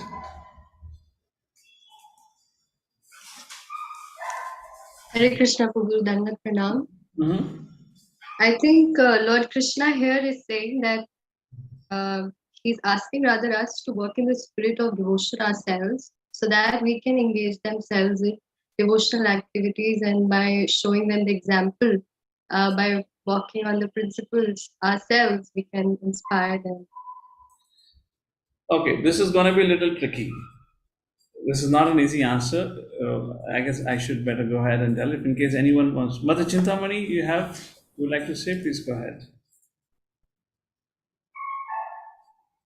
Instead of directly telling them not to do this, that, and giving them philosophy and all, what is usually done is like during festivals of Janmashtami and all, we engage them in some activity, and that way in association some purification takes place, and they also get some taste in that service of the Lord. Correct. Wonderful. But the idea is a little different here, which is correct, Mother. This is how we should do it. Totally agree. So please pay attention. This is where it gets interesting. What's going on here? Na buddhi vedam janayat. Krishna is saying, do not disturb the intelligence of ignorant masses. Let them continue what they're doing. Do not tell them to stop working. Please understand, third chapter is talking about Karma Yoga versus Jnana Yoga. When Krishna is talking to Arjuna, what is he saying? Do not go and instruct ignorant masses in Jnana Yoga. So when we are reading this verse, we are reading from the perspective of Bhakti Yoga. So no, it is not Bhakti Yoga being discussed here. Arjuna, these ignorant masses of people cannot perform Jnana Yoga, cannot give up their work. Rather than engage them in Karma Yoga. Rather than dovetail their propensities without desires, if they perform their action, that will purify them and qualify them for Jnana Yoga. They're not ready. That's what is Krishna saying. Is that making sense? The third chapter, the whole discussion is happening about Karma Yoga versus Jnana Yoga. Therefore, Krishna is saying no here. As I said, where Krishna said, you should perform your prescribed duties, you should not. We were discussing about brahmacharis joining young men. Again, the discussion was about Jnana Yoga, not for brahmacharis, and because technically, if you see one way, there is not much difference between brahmacharis and grahastha and ISKCON. The grahasthas are serving the Lord, brahmacharis are also serving the Lord. Grahasthas are serving the Lord by, you can say through Karma Yoga in one way, by going and performing the duties, taking care of the families, and using the result in the service of the Lord by making donations and supporting preaching work. Similarly, the brahmachari goes out from Madhukari, he comes and gives a result to his guru. He goes and preaches, he brings the students to his guru. He also is kind of using the result of his work in the service of guru, more or less. That's Bhakti Yoga. Therefore, Bhakti Yoga and Karma Yoga, Krishna will say, it is non-different than each other. So here discussion is largely happening between Karma Yoga and Jnana Yoga. Now, 27th and 28th verse, Arjuna get a question in his mind, my dear Lord, if both people are performing an action, a Jnani and Jnani, the previous verse, how do I know who is in knowledge and who is ignorant? The answer is verse number 27 and verse number 28. Who is an ignorant? Prakriti kriyamanani guna karmani sarvashah ahankara vimudhatma kartaham viti manyate. So who is an ignorant? Who thinks he is a doer? Prakriti kriyamanani, the work is performed by Prakriti guna karmani sarvashah. But a fool thinks ahankara vimudhatma, that he is the doer. That is the point here. So an ignorant person thinks, I am performing action. Whereas the person in knowledge, how does he perform action? Text number 28. Are you getting this flow of discussion? Is very important to note, otherwise you don't miss out what's going on. Text number 28. How does a person in knowledge perform action? Tattva-vittu mahabhaho guna karma vibhavayo guna guneshu vartanta iti matvana sajjate. Very important verse. Tattva-vid. Tattva means the knowledge, the knower of the truth. Guna karma vibhagya. He knows very well the work is performed according to what we call as acquired gunas, and based on this gunas, the work which is produced. Guna guneshu vartante iti matvana sajjate. Knowing the fact that he does not do anything, he does not become attached to the result of his work. Now, what does it mean? But you got the point here. The man in knowledge and one who is ignorant, they both are performing action. But the one who is ignorant, what is the definition of ignorant man? Who says, I did it. I for ignorant and I for I did it. That's ignorant. Who is in knowledge? Who knows that I have not done anything. I don't do anything. Now, let me describe all of you what is guna karma vibhagya means. This is a little technical, but let's see if we can. Hare Krishna. 1 second. WhatsApp is clicking. So, guna karma vibhagayo. Third canto Srimad Bhagavatam talks about Srishti, the primary creation. The Srishti begins with Pradhan. I'm not going into the details of the whole Srishti, but Pradhan. Pradhan, under the influence of time and modes, converts into or gets activated, agitated, and becomes Mahat Tattva. That Mahat Tattva, when it gets interacted with modes of material nature, of course, under the influence of Kala, Mahat Tattva, Mahat Tattva, goodness, passion, grows, creates, and then Mahat Tattva, being in interaction with modes, produces false ego, Ahankar. And then false ego, in interaction with mode of goodness, this is primary creation, produces sense devtas. Ahankar, in interaction with passion, produces senses. Ahankar in interaction mode of ignorance produces sense objects. Now, what does it mean? Let's say there is a beautiful hand-drawn painting of Sri Chaitanya Mahaprabhu right in front of my eyes. I'm seeing that. And all of you, I want you to visualize right now when we're discussing this, whatever object you're seeing right now. Who is actually seeing? This is the sense, eyes. Every sense has a sense devta. The sense devta for eyes is Surya, Vivaswan, sun god. Being inspired, being empowered by the sense devta, this eyes sees the sense object. My question here is, I'm talking a little bit Sankhya here now. My question is, what is Atma doing? You got the point? अयो लोग कह रहे नहीं समझा okay अरे बोल किसको कितनों को समझा गिव मी पॉजिटिव ठंगा नहीं समझा I repeat again alright let me try so first of all you have to be sitting awake, then only you will get it. All right, so let me say again, I'll not go into that whole description, simple description. Sense objects, and for every sense there is a sense devta. So I give an example of sight right now. So what I see, my ability to see is only there because I am empowered by my sense devta. The sense devta for eye is sun god. The sun god empowers this instrument by which I am able to interact with sense object, which is the photo frame right now in front of my eyes, and I see. Now my point is here, sense devta and sense objects are in interaction. I am nowhere in the picture. I am not doing anything. Therefore the Atma does not do anything.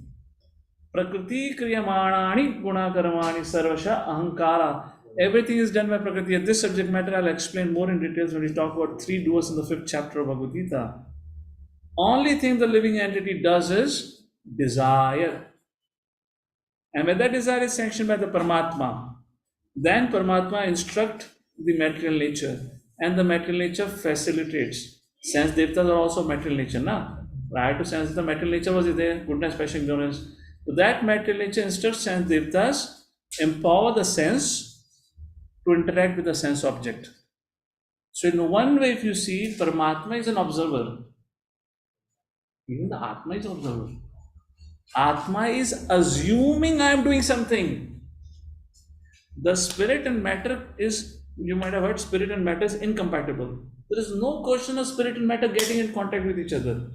We read in the 2nd chapter, the Atma is not in contact with matter. Atma is floating, being covered by the 8 kinds of air. Prana, Pana, Samana, Udana, those kind of a thing. Like that. Why it is? Let me give an analogy, another example. I hope it will not make it more complicated, but let's see. Little bit Sankhya Yoga. That is what Tattvavit means. Tattvavit also means Vadantita Tattvavida Tattvam Gnanamadvayam Brahmeti Brahmatmeti Bhagavaniti Shabdate. To understand Brahman, Paramatma, Bhagavan. That is Tattvavit. Another Tattvavit to understand, I am not the doer. Everything is done by Prakriti. Let me give you an example. Imagine. Before you can understand this example, you have to have a good imagination. Imagine. Follow what I'm saying. So imagine there is a beautiful moonlit night. You're standing at the bank of Yamuna in Vrindavan. It's a beautiful moonlit night. And you're looking in the Yamuna and you see the reflection of moon. And suddenly a little wave comes and the water vibrates. What's going to happen? The reflection of the moon is going to vibrate? Yes or no? So how many of you would say the moon is vibrating? How many of you say moon is vibrating? One who says moon is vibrating is ignorant. Because the moon is not vibrating, the reflection is vibrating. Moon is somewhere else. That is a point here. Hare Krishna. आगे बढ़ता हूँ. I don't know what we understood of this or not. Okay, all right. ठीक है, चलो, we come to the conclusion of this discussion. बहुत हो गया, हाँ. भगवान को क्या बोलने का है, वो साथ 30 श्लोक में बोल के खत्म करते हैं. बोलो जाओ, नहीं करने का है. क्या करने का है?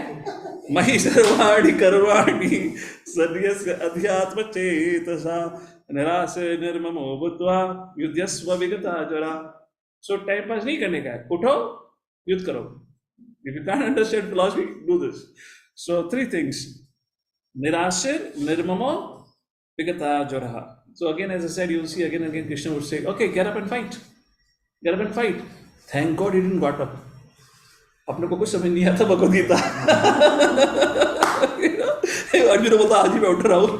Bhagavad Gita would have ended. वो तो उठ गया. हम कब उठेंगे हमें पता नहीं चलता. Getting it? So mayi sarvani karmani, do everything, every action for my pleasure.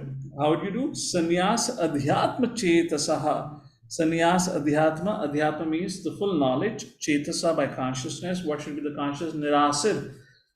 Nirasha. Asha. Without having any desires for satisfaction. You understand the word, right? Nirashir. Nirmamo. Aham mameti. I and mine. This is mine. Without the desire of possession. Vigata jora, and without lethargy, without laziness. Get up and fight. Prabhupada writes in the purport.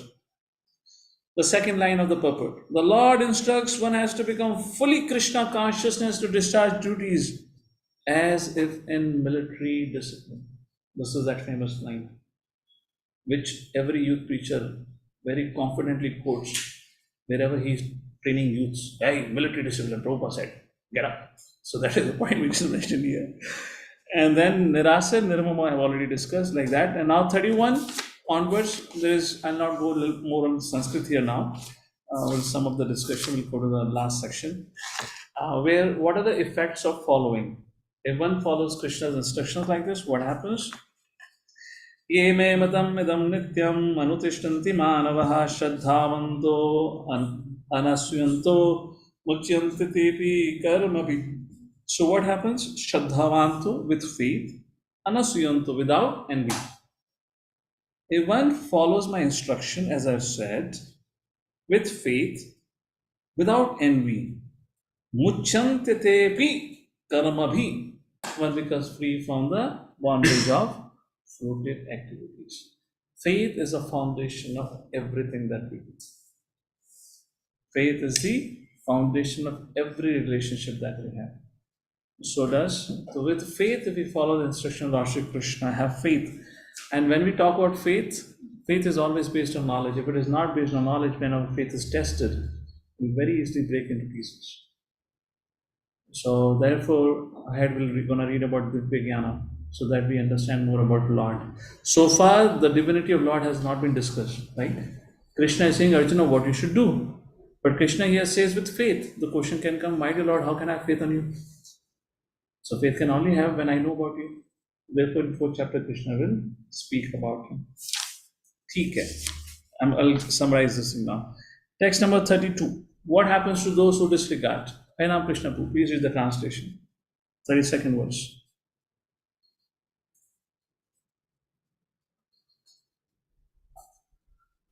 But those who out of envy disregard these teachings and do not follow them regularly are to be considered bereft of all knowledge, befooled and ruined in their endeavors for perfection. Yeah, those out of envy, abhya shriyanto, those who are envious, those who do not follow, they just destroy their life. Now comes a very, very beautiful verse, text number 30. Arjuna thought when he heard like this, Krishna Chakravarti Thakur writes, Arjuna thought, oh, acha, they get destroyed. Those who are envious of you, they do not follow instruction, their whole life is ruined. Krishna, are they not afraid of you? Very beautiful thing Krishna says. How many of you have an experience, before we look into 33rd verse, even we know this action is wrong, but sometimes we are compelled to still do it, forced by our vasanas. How many of you agree with this? And now it's going to happen a very, very important section, which I'm going to give you a recording to hear. I'll just summarize here. We will not have a time for all that. But let's take a look. What does Krishna say, 33rd verse? सदृशं चेष्यते स्वस्य प्रकृतिर्ज्ञानवान् अपि प्रकृतिं यान्ति भूतानि निग्रहः किं करिष्यति. Because everyone is bound by the nature he has acquired from the modes of matter, thus he is compelled to act in a certain way. What a repression will do. Even if the parent would tell a child, don't do this, not good for you. The teacher tells the student, don't do this, it's not good for you. Yet they'll be impelled or compelled or forced to do that action because they're bound by the modes of material nature. So repression will not gain anything. That is a point here. Even a man of knowledge acts according to his own nature. Very beautiful point. The last few lines of the purport. If Sanat Rishipu, I see you. Go ahead, read the last few lines of the purport. Krishna consciousness. If you see at the end of the purport, from here, highlighted portion. Go ahead, quickly. Krishna consciousness helps one to get out of the material entanglement, even though one may be engaged in his prescribed duties in terms of material existence. Therefore, without being fully in Krishna consciousness, one should not give up his occupational duties. No one should suddenly give up his prescribed duties and become a so-called yogi or transcendentalist artificially. It is better to be situated in one's position and try to attain Krishna consciousness under superior training. Thus, one may be freed from the clutches of Krishna's Maya. All right. So Krishna says what to do. Even a man of knowledge is forced to act. So now here Krishna says, therefore Arjuna, one has to be careful of two obstacles that every sadhaka has to face. And these two obstacles are psychological obstacles. These are not physiological obstacles, but what obstacles? Psychological, which means produced of your subtle body. Now, how they're produced, I'll talk about it, but what are these two obstacles? Indriyasyaste raga dveshu vaivasthitu tayo navashamagachat tauhi asya paripantinu. Arjuna, there are two greater obstacles in the path of a sadhaka. One is known as raga, second is known as dvesha. What is raga? Attachment. Dvesha is repulsion. Attachment to what? The wrong things. Repulsion to the right things. These are psychological. Why psychological? Because these all are created of our samskaras, past habits and actions that we have performed in our previous life, because of which we have already developed certain conditionings by which we have certain likings and dislikings. So give up this raga and dvesha. Unless you make this determined effort to give up this raga and dvesha, my likes and dislikes. And what are the likes of a conditioned living entities? Generally, which is in violation of Vedic scriptures. Not that he's doing it knowingly, but because we are in this virtual world, we are criminals. So undoubtedly, we have to have a criminal mindset. So our attachment is always for the sinful activities. Which Raj Chakati Thakur writes, he says, our raga is to enjoy the wife of another's man. To touch another, he focuses on this sexual relationship largely towards an opposite sex like that. So anyways, towards a sinful activity. And dvesha, what is it? Dvesh. Repulsion to what? Repulsion from serving Guru. Not following this is Vishwanath Chakravarti Thakur writes. Not serving Guru. We don't want to follow the orders of Guru. And raga means do all the sinful activities. That's what we have to give it up. Two obstacles. This sums up your discussion, what we read in the second chapter, the 4 regulative principles of freedom. You see the connection? Give up meat eating, give up intoxication, give up illicit sex, and what? Gambling. This is where naturally the conditioned soul is attracted. So like that, and how this raga and dvesha is created? Raga, dvesha are created because of the vasanas or desires that we have created by performing in the past. Because of which all these are created. Nice purport, you can read it out at your leisure. It talks about how unrestricted sense enjoyment is dangerous. Like this. And finally, the last verse of this discussion, where Krishna concludes, very beautiful point. So Arjuna was attached to non-violence, but it is not the dharma of Kshatriya. The Kshatriya's dharma is to protect, and for protection, violence at times is necessary. Forgiveness is the dharma of Brahmana, Vishwamitra Muni came and asked for the help of Ram. Although he was powerful enough, by the chanting of the mantras, he could have burnt all the Rakshasas, but he didn't do it. Why? That is not the dharma of sadhu. A Brahmana is supposed to forgive. Therefore, he came and asked for Ram, Dashrath's son. He is a Kshatriya. He should kill. And in the human pastime, as per se, who taught Ram? Vishwamitra Muni taught na. So question can be asked, अरे time pass कर रहा है, खुद ही मारना. I mean, आज के टेढ़े बेड़े लोग तो ये बोलेंगे ना, well, why are you wasting your time by teaching? You only should. No, the Brahmana, they live by their. So therefore, 35th verse says, Shriya Sudharma Viguna Paradharma Swanustitat Swadharme Nidhanam Shriya Paradharmo Bhayavaha. Shriya Sudharma Viguna. Viguna means even faulty. Even while performing your duty, if there is a fault, Viguna. Paradharma Swanustitat, and Paradharma, others' duty, Dharma. Swa Anustistat, you perform it perfectly. Swadharme Nidhanam Shreya. Yet, Swadharme, while doing your dharma, even if there is a destruction, Nidhanam, Krishna says that is Shreya, that is Uttamam. However, Paradharmo Bhayavaha, but performing others' dharma, even perfectly, only yield in horrible results. Now, what horrible results? Arjuna, you are a Kshatriya. You are trying to act as a Brahmana. Parodharma Bhayava. You may Paradharma Sunusisa, you may perform your Brahmanical life perfectly. I know you will not fall down. What is the result of it? Duryodhan will become the king. Paradharma Bhayavaha. And what will be the consequence of? Just like we know of, we are in Maharashtra, we know of our Sant Tukaram meeting with Shivaji Maharaj. Shivaji Maharaj came and he said, I want to surrender. I want to become a disciple. I want to give up. And then what did Tukaramji said? He said, no, you are a Kshatriya. It is your duty to revive and protect our dharma.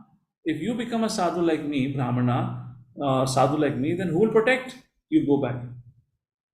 So it's very important to stick to our responsibility. Very beautiful purport, where Prabhupada parallelly draws parallels between material versus spiritual responsibilities. That's the discussion, verse number 35. Now we come to one of the very exciting discussions, but time is not much, so I'll just give you a quick summary of it. And for the detailed analysis, I'll share a lecture. It's just a 1 hour lecture, which you can watch it at your leisure, where we go in a lot of examples and explanation how to understand this. I'll give you the synopsis of this last set of verses, but a very, very important discussion. So text number 36, Arjuna Uvacha. Arjuna begins to think. What he begins to think? Atakena prayukto yam papam charati purushaha anuchanna vivashneya baladiva niyojitaha. My dear Lord, I have understood. I've understood whatever you have told me. I acknowledge Karma Yoga is the best path. I should do it. But I have experienced that when we hear, for a time being, we understand and we are very excited about it. How many of you have that experience? You attend a class and you say, wow, correct. Everything is good. I should do it. But the moment you walk out of the classroom, the moment you end in Prasadam Hall, everything is washed off. You're back into your original constitutional position in this world. You have that experience? That is what Arjuna is saying. Anichana Vivashneya. I don't want to do it. Baladiva Niyojita. By what I am. So as I said, I'll not go into case studies and examples here. I'll sum up this discussion in 5 minutes and open for question and answer.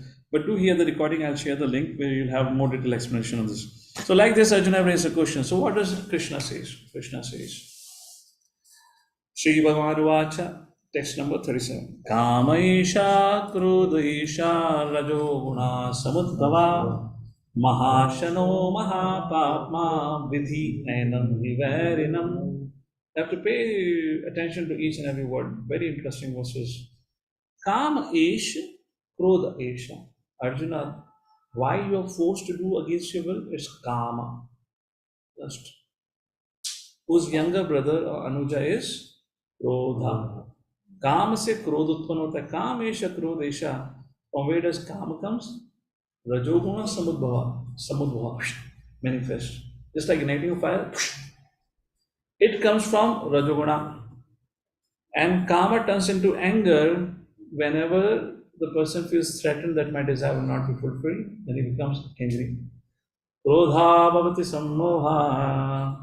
Samoha smriti brahmasa. We already read that, isn't it? And then what Krishna says, Kamesha Krodesha Rajoguna Sammoha Mahashano. Mahapapma. Arjuna. Chota mota nahi. Mahashano. Mahashano. Mahapapma. Mahashano means cannot be satisfied. Mahapapma means he is a sin personified. Vidhi, no, Ainam, this, he, certainly, Vairi. Who's your enemy? Not Pakistan. Who's your enemy? Kama. Lust is your enemy. And rest of the discussion is how to conquer this lust. Lust, by definition, does not mean gross lust. Lust means desires. The root meaning of lust means desires. Desire to enjoy separately than Krishna. Desire to enjoy for oneself is called as lust. And that is one of the biggest obstacles for any living entity in this world. And that lust manifests as sexual desire, which binds every living entity in this world like that. So the growth in Krishna consciousness can be measured by how much we are becoming free from sex desire, how much we are becoming immune to it. Prabhupada writes in one place. So, okay. Now the question comes, Arjuna is a little bit frightened. Oh, really? It's called lust? It's the greatest enemy? Cannot be satisfied? Arjuna wonders, but how does it cover us? How does this lust attacks me? Then Krishna answers verse number 13, and he gives an analogy. Let's not share the slides, so if we'll focus because I also get disturbed. So all of you hopefully have a book. Please pay attention to the book, and I'll go with the Sanskrit now only. What does Krishna says? Dhumena vriyate vahani. Dhumena vriyate vahani. Vahani means Agni. Just like when you light a fire, there is a smoke. Dhumena. Just like the fire covers the smoke. Dhumena vriyate vahani. Yatha drasho malena cha. Yatha drasho means darshan, which means the mirror. Just like the mirror covered by malena cha. Malena means the dirt. Yatha drasho malena cha. Yatha ulbenavritam. Yatha ulbenavritam garbhas. Just like ulbena, the embryo is covered by garbha. Tatha tene idam avritam. Like that, this lust covers a living entity. What is the meaning of it? There are three gradations which are talked about. The smoke covering the fire, yet the fire does not lose its property. The fire still produces heat and light. It's covered up a little bit. That's 1 degree of covering, which happens in mode of goodness. Which means you do not lose your knowledge. You can still function, but you're affected, contaminated. Second, yatha drasho malena cha, where the mirror is covered over by the dust. Where if you stand in front of the mirror, it has lost its property, you cannot see yourself. But at least you know there is a mirror, right? That is mode of passion. Now you lost your intelligence. And the worst than that is in mode of ignorance. Yatha ulbena avratam garbhas, where the womb is covered by garbha, where the husband and wife don't know only ladka hai ladki hai, where the functionality is lost and even you don't know what is there. At least with yatha drasho malena, tumhe itna to pata tha, there is a mirror. Tamoguna means those who are predominant in tamoguna, they are covered over like the womb is covered by dharma. Those in passion, they are covered over like a mirror covered by dirt. It's difficult to remove. So you understand the effect of goodness, passion, ignorance? That's the point. And then Krishna says, text number 39. Avratam jnanam etena. What does this do? My dear Arjuna, this lust covers your pure consciousness. Avratam jnanam etena. And two things Krishna mentioned in verse number 39 about this lust. Jnani no Nitya Verina. Arjuna, please know, he is your Nitya Verina. When Krishna says Nitya Verina, it also inherently involves an action. If it is your eternal enemy, Nitya Verina, you have to defeat him. Are you getting this point? Let me give an example. Imagine you go on for a ticket booking at a counter on station. Okay, you're standing in a line. If you remember those good old days when you stand in a line, and maybe somebody might push you. Hey, kaun bola? Dhakka kaun mara? You might scream a little bit, but the moment you get a ticket, you forget about it. It doesn't matter. That's not Nitya Verina. But imagine somebody is chasing after you with a gun in his hand. Wherever you go, he is behind you. Now you have to get rid of him. If you don't get rid of him, he's going to get rid of you. Yes or no? What the point here? That is the meaning of Nitya Verina. When Krishna says Nitya Verina, Arjuna, you cannot live with him. He is going to destroy you. Avritam jnanam etena, covered away of your consciousness, jnani no Nitya Verina. In what form it exists? Kama rupena kaunteya. And it exists in the form of a kama. Dushpurena nalena. This rascal can never be satisfied. You may think, okay, no problem, I'll give a bribe. All right, Prabhu, don't chase after me. Take this bribe. You go and chase after the fellow who sent you after me. He will accept the bribe, yet he'll come following on you. He'll take the bribe also from you, and yet he'll continue following you. Dushpurena nalena cha. So lust, if it is fulfilled, it turns into pride. I am so great. And then plus one more desire. And the lust, when it is not fulfilled, it turns into anger and envy. मुझे कैसे नहीं मिला, उसको कैसे मिल गया, and again plus one desire.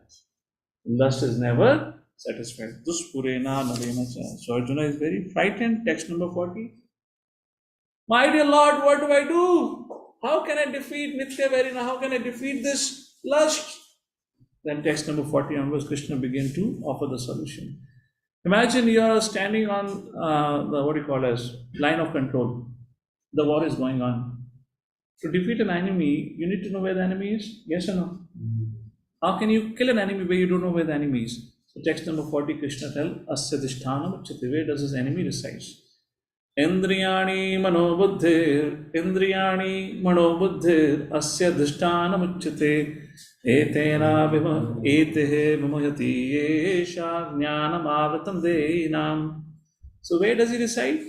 Indriyani manah buddhir. Asya Dishthanam Uchyate. It is described, it resides in all these three places. The senses, the mind, intelligence. And what it does being residing there? Eteher vimayati yesha. It bewilders. And like that, jnanam avritam deinam. And like that, he has covered or captured the jnana of living entities. All three positions, senses, mind, and intelligence, are compromised mind. So what do I do? Question comes, how can I defeat? Thank you for letting me know where the enemy is. Now what is the countermeasure? Text number 41. So somebody may think, oh really? Let me control my mind.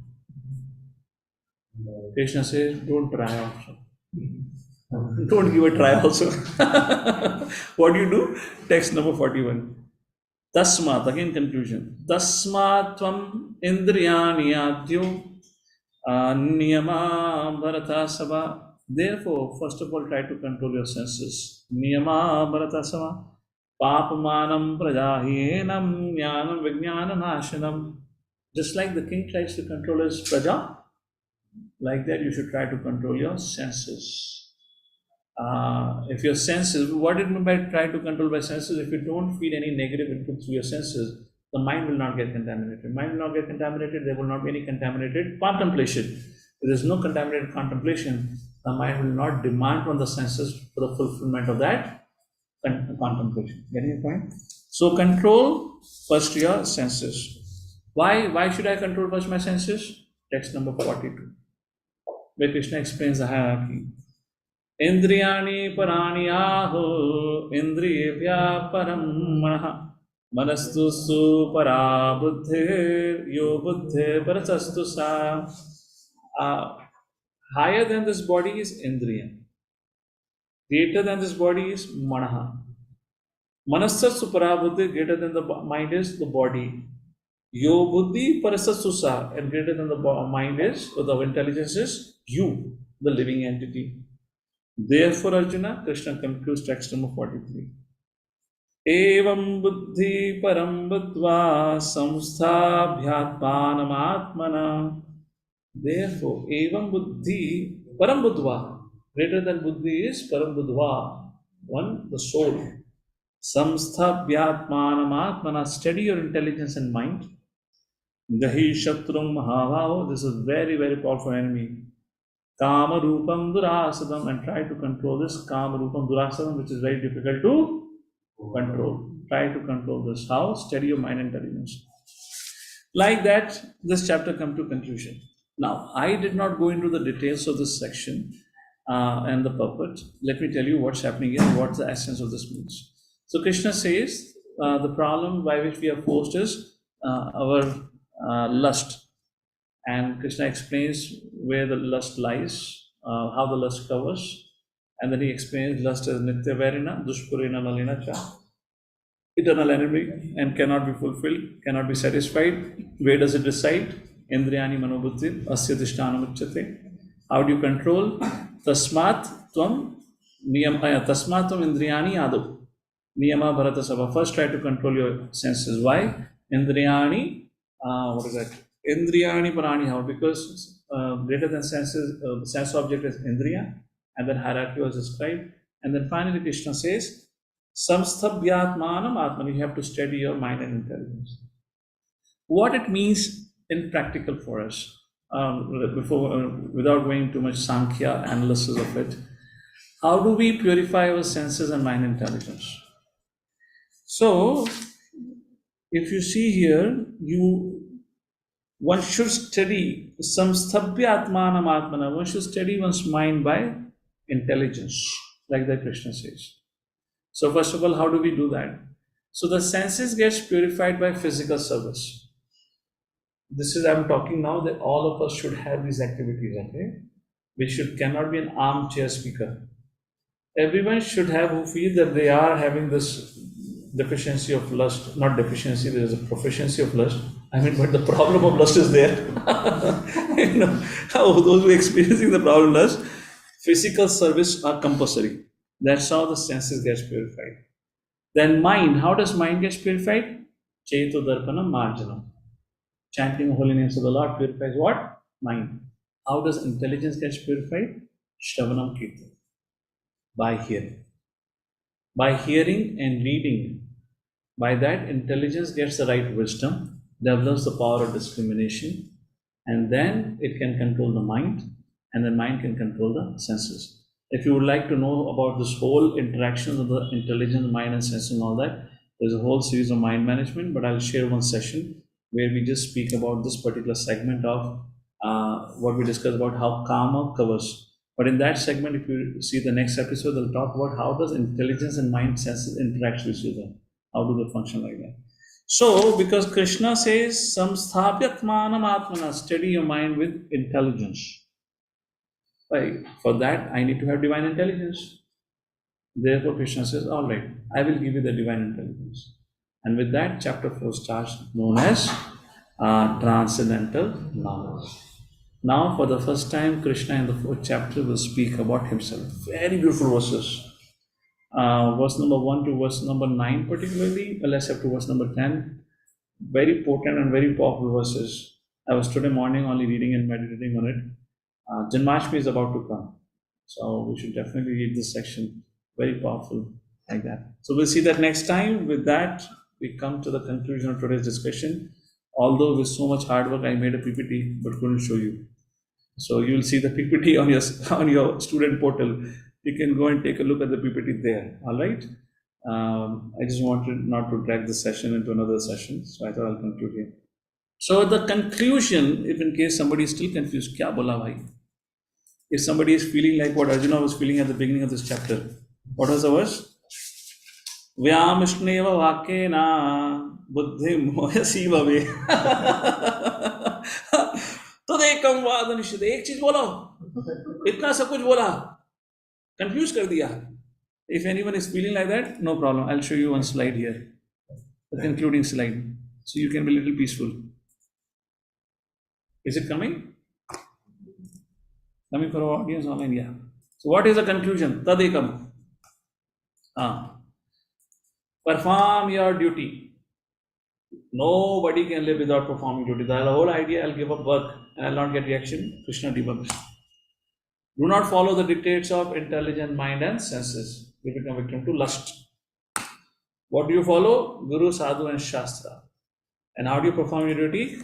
Karma Yoga. Perform your duty and being detached from the result of your work. Never encourage anyone to give up work. Rather, dovetail their propensities. I didn't pay attention that there, the way it is mentioned by Krishna in this particular verse, there's a very interesting Sanskrit which is Joshyat Sarva Karmani. When it is said Joshyat Sarva Karmani, Joshyat word means find out what they like, engage in them that work. Just like Mother, I believe Mother Chitra was making a point on the similar lines like that. That's a point here. Presentation, yeah. Okay. So fine, that's the point here. Find out what they like and dovetail, engage them into those activities. That's the point here. All right. So that's it for today. That's a discussion on this third chapter of Bhagavad Gita. We conclude here. We'll begin with transcendental knowledge. Krishna willing, when we meet next week. Hare Krishna. थोड़ी शांति माहौल लग रहा है भक्तजनों. हरि बोल. Hare Krishna, Prabhuji. Oh, all right, devotees are there. Okay. Hare Krishna, Prabhuji. Generally, it is observed. Chapter 1, there is a lot of excitement. Mahabharata is going on. Chapter 2, all right. Something is going on. Some about soul body concept is going on. Chapter 3, Hari Bol. Audience is already in samadhi. It happens, you know. First time when we read a little bit, it becomes exhausting. No problem. Yes. Any clarification? Hare Krishna, Prabhuji. Can I? Sani Prabhu, yes, go ahead. Yes, Prabhuji. In verse 26, it is said that an ignorant man we should not. So, Prabhuji, you in that I think you told that ignorant man is one who is Gyan Yogi. So, Prabhuji, is that term correct that Gyan Yogi is Mayavadi type? Well, yes, could be. Not that all the Gyan Yogis are Mayavadis, but yes. And Gyan Yogi is Mayavadi, and ignorant man can we term it as an atheist? Ignorant man, yes, can be said. I will just 1 second, Sanibu. This is the link of that lecture where you'll find this detailed analysis of what we discuss about lust. Just wanted to share that. So I've shared on the Zoom chat and I'll share on the YouTube link also. Please, Sanibu, continue now. Yes, so Prabhuji, can you clear that what ignorant man is that Gyan Yogi or an atheist? And what is the difference between Gyan Yogi who is a Mayavadi and a Gyan Yogi who is who knows the philosophy and wants to work in spiritual platform? Okay, let's go with the second question about Jnana Yogi, who is a Mayavadi. See, we cannot term like that. It depends on what their understanding have developed. Jnana Yogi is somebody who's researching about the absolute truth. After researching about the absolute truth, somebody comes to a conclusion that I am the absolute truth. That is Mayavadi. That's atheism. You know, and then somebody comes to a conclusion, no, I am the servant of the Lord. Bahunam janmanam ante jnanavan mam prapadyate. So it's not that we can term everyone, because the word uses Jnana Yoga. And Krishna here is gradually moving Arjuna from Karma Yoga to Jnana Yoga through the discussion, if you see. Once you become pure, you go to next stage. So Krishna is not encouraging us to become Mayavadi, but the point of gradation of the transition is as your heart becomes purified more and more, then you go to the next level. So Karma Yoga, Jnana Yoga, Ashtanga Yoga, and then Bhakti Yoga. That is a gradation, that's a movement on the yoga path like that. We don't talk about it because our acharyas have spoken more directly on our activities on Bhakti Yoga level. So we speak on Adau Shraddha, the Sadhu Sangha, Bhajana Kriya, Anartha Nivritti Syat, Nishta, Ruchi, Asakti. Like that we speak about those stages of development. Okay? Yes, and Prabhuji, second, there was a bit question that how can we know that we are inclined to some activity? Like Arjuna he was inclined to fighting, but he was more towards taking sannyas. So after getting this knowledge, there is a we feel that प्रभु जी हमें भी कुछ मतलब ऐसे कुछ reside करना चाहिए temple में and so प्रभु जी सो प्रभु जी हमें ये कैसे समझ में आएगा कि yes so प्रभु जी मतलब हम right, we call it, I believe. हाँ? so प्रभु जी ये कैसे समझ में है कि हमारी इंक्लिनेशन कौन सी एक्टिव की तरफ है? Jokes apart, so question which Sunny Prabhu has is a question which almost everyone has on their mind. Is about how to understand what's my varna. Varna means, am I inclined towards Brahminical activity, Kshatriya activity, Vaishya activity, Shudra activity? मुझे दिन में 4 या 8 बार ये ख्याल आता है. Every half an hour my varna is changing. Thank God there are only 4 varnas. So many varnas will be running through our head all through the day. So Sunny Prabhu, traditionally how this would function is where in the younger age, when we are less covered over by conditioning, which we acquire gradually, that time is very easy to figure it out by putting a student through a particular system of education. Now at this point of stage, by default, we should stick to Karma Yoga practice. If there is a strong urge and a clear understanding and a proper guidance available, then a path of renunciation can be chosen. If there's a hankering for it, there's a liking for it, again, there has to be a proper guidance for it. Then a path of renunciation can be chosen. Otherwise, by default, it has to be going through the next phase of life. If a grown-up man or a woman is there, go to the married ashram, live a life like a karma yogi, move forward, and then gradually, on an average, it takes around 10 years on an average. Again, don't want to put a number here, but I'm just on an average quantifying certain things. It takes a while for a person to figure out what I really want to do. You can call it as my soul's code. What is the soul's code? Which would unlock your access to your eternal happiness and satisfaction. Even in your conditioned state, even in our conditioned state, we can experience Atmarati, Atmatrapta, Santushta, when we do things which we like to do. That's called soul's code, which means to figure out how can I serve Krishna the best. What is the service I can render? For a devotee, I'm talking about now. So that takes a while, that takes some time. As just like imagine you're driving a car in a rainy season, when it's raining heavily, it becomes a little dark and cloudy. And it's raining and you're driving a car, your windshield becomes, the translucent, right? Transparent, translucent, and then gradually opaque. And if your wind cleaner, what do you call it? Windshield, wiper. And if wiper is functioning properly, then even if it becomes opaque, you can make it transparent. But if your wiper is broken, you can't see anything. So although you have the eyes, yet you cannot see it because the eyes are covered over by that whole thing, and you don't have the car because having a broken wiper doesn't have a capacity to clean up. So first of all, let's fix our wiper, which means let's fix our foundational thing, which will take to bhakti practice, which all of you know not about it. And now you have to give it a time for the wiper to function and clean up the mirror in front of you so that you're able to see the road ahead. Our life is like, I've had this very strong experience. So generally, I like to give this example. If you ask me what is my life like, I would say my life is like driving on a highway and where there is a heavy thunderstorm all around me. And it's literally pitch dark.